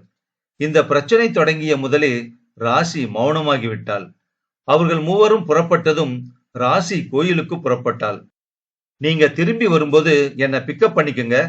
வந்தவர்கள் வெளியே சாப்பிட்டு வந்ததால் எதுவும் சாப்பிடாமல் பேசாமல் படுத்து விட்டார்கள்.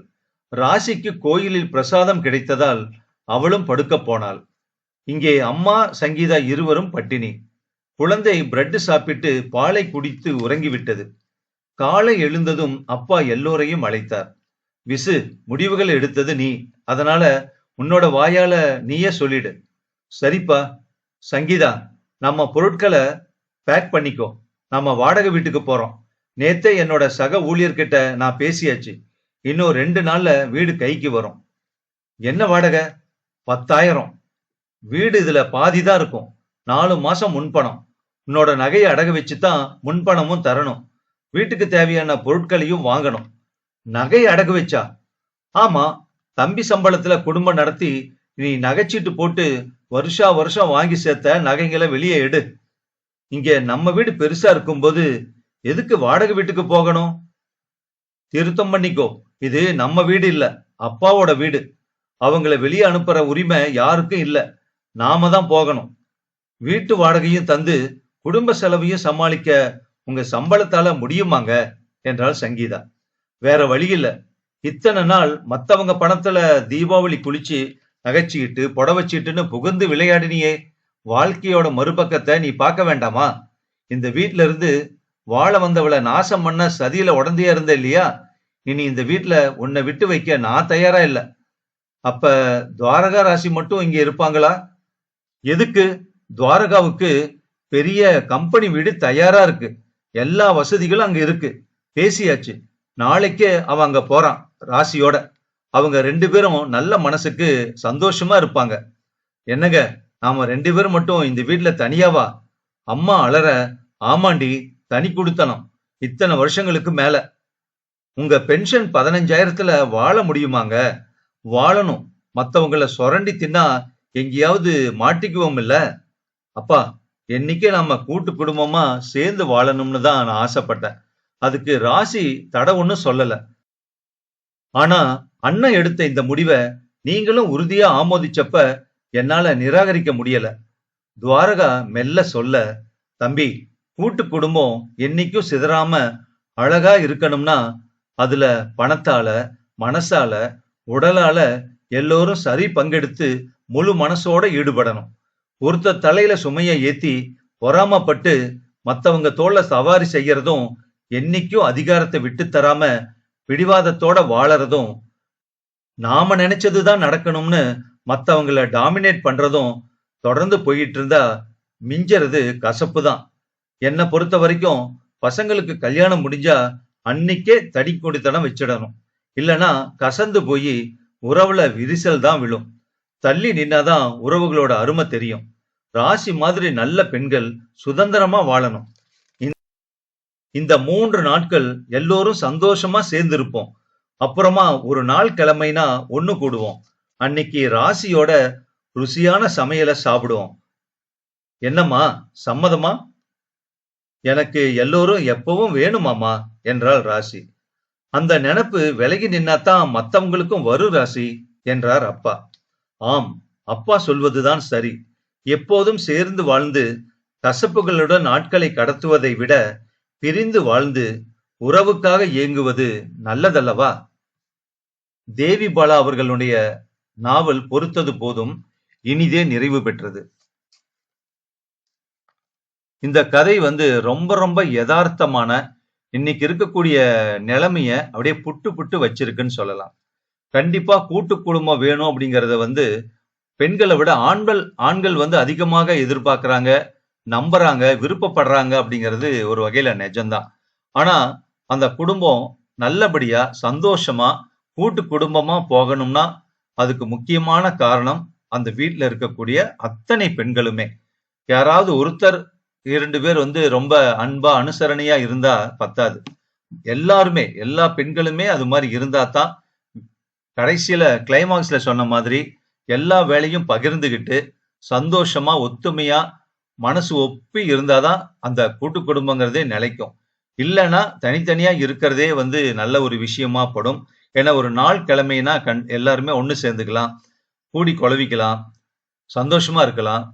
அந்த வேலை முடிஞ்ச உடனே அல்லது அந்த நாள் முடிவுக்கு வந்த உடனே பிரிஞ்சு அவங்கவங்க வீட்டுக்கு போய்க்கலாம். சோ அடுத்தது எப்ப அந்த நல்ல நாள் வரும் அப்படிங்கிற மாதிரி நாம எதிர்பார்க்கலாம். இந்த விஷயத்த நாம சொல்ல சொல்ல அல்லது கேட்க கேட்க சம்சாரம் அது மின்சாரம் படம் ஞாபகத்துக்கு எல்லாருக்குமே வரும்னு நினைக்கிறேன். ஏன்னா அந்த அளவுக்கு அந்த படம் நமக்குள்ள எத்தனையோ வருஷங்கள் ஆயிடுச்சு. ஆனா நம்ம மனசுல அது பெரிய பாதிப்பை ஏற்படுத்தி இருக்கு.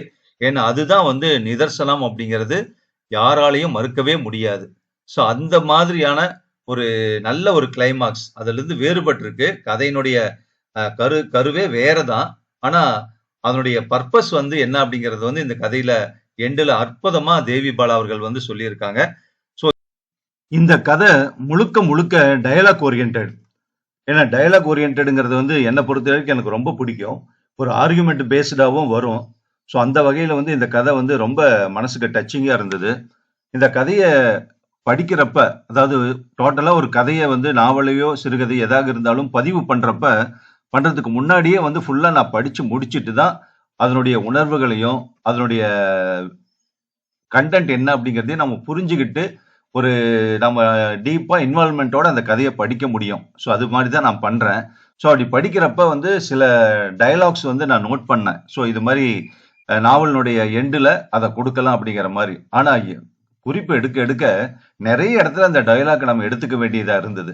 ஸோ அது பார்த்தீங்கன்னா வந்து மோர் தென் 70% நோட் பண்ண வேண்டிய மாரி வந்துரும்.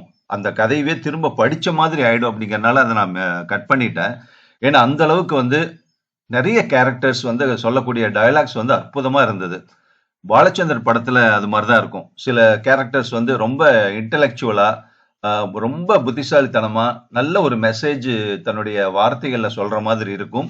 அது மாரி தான் தேவி பாலா அவர்களும் சில கேரக்டர்ஸ் மூலமா அத வெளிப்படுத்தி இருக்காங்க. உதாரணத்துக்கு சொன்னோம்னா, கண்டிப்பாக ராசி, அதுக்கப்புறம் பார்த்தா துவாரகேஷ். அவங்க 2 பேர் மட்டும் இல்லாம, அவங்க 2 பேருடைய அப்பாக்கள். அவங்க 4 பேருமே பேசக்கூடிய டயலாக்ஸ் எல்லாமே வந்து கண்டிப்பா அந்த இடத்துக்கு, அந்த சூழ்நிலைக்கு பொருத்தமா, ரொம்ப மேட்சிங்கா இருக்கிற மாரி தான் இருந்தது. அதனால ரொம்ப தேவைப்படக்கூடிய வசனம் தான் அது எல்லாமே அப்படிங்கிற மாரி நாம புரிஞ்சுக்க வேண்டிய அவசியம் அதுல ஏற்பட்டது. அதே நேரத்துல துவாரகேஷனுடைய அண்ணன் விசு, கிளைமாக்ஸ்ல ஒரு ஒரு பெரிய லாங் டயலாக் பேசி எல்லாரையும் அடிச்சு தூள் கிளப்பி ஸ்கோர் பண்ணிடுறாரு. ஸோ அந்த அளவுக்கு வந்து இப்போ இந்த காலகட்டத்துல இது மாரியான சூழல்ல நம்ம இருக்கோம். உறவுகள வந்து சரியான முறையில அந்த ரிலேஷன்ஷிப்ப மெயின்டெயின் பண்ணணும் அப்படின்னா, என்ன தேவைப்படுது? எது தேவை? அப்படிங்கிறது வந்து புரிஞ்ச மாதிரி அவரு சொல்லக்கூடிய அந்த வார்த்தைகள், அந்த வசனங்கள் எல்லாமே ரொம்ப ரொம்ப அற்புதமாக இருந்தது. இந்த கதைய பத்தி உங்க அபிப்பிராயத்த சொல்லுங்க. ஓகேவா? நன்றி.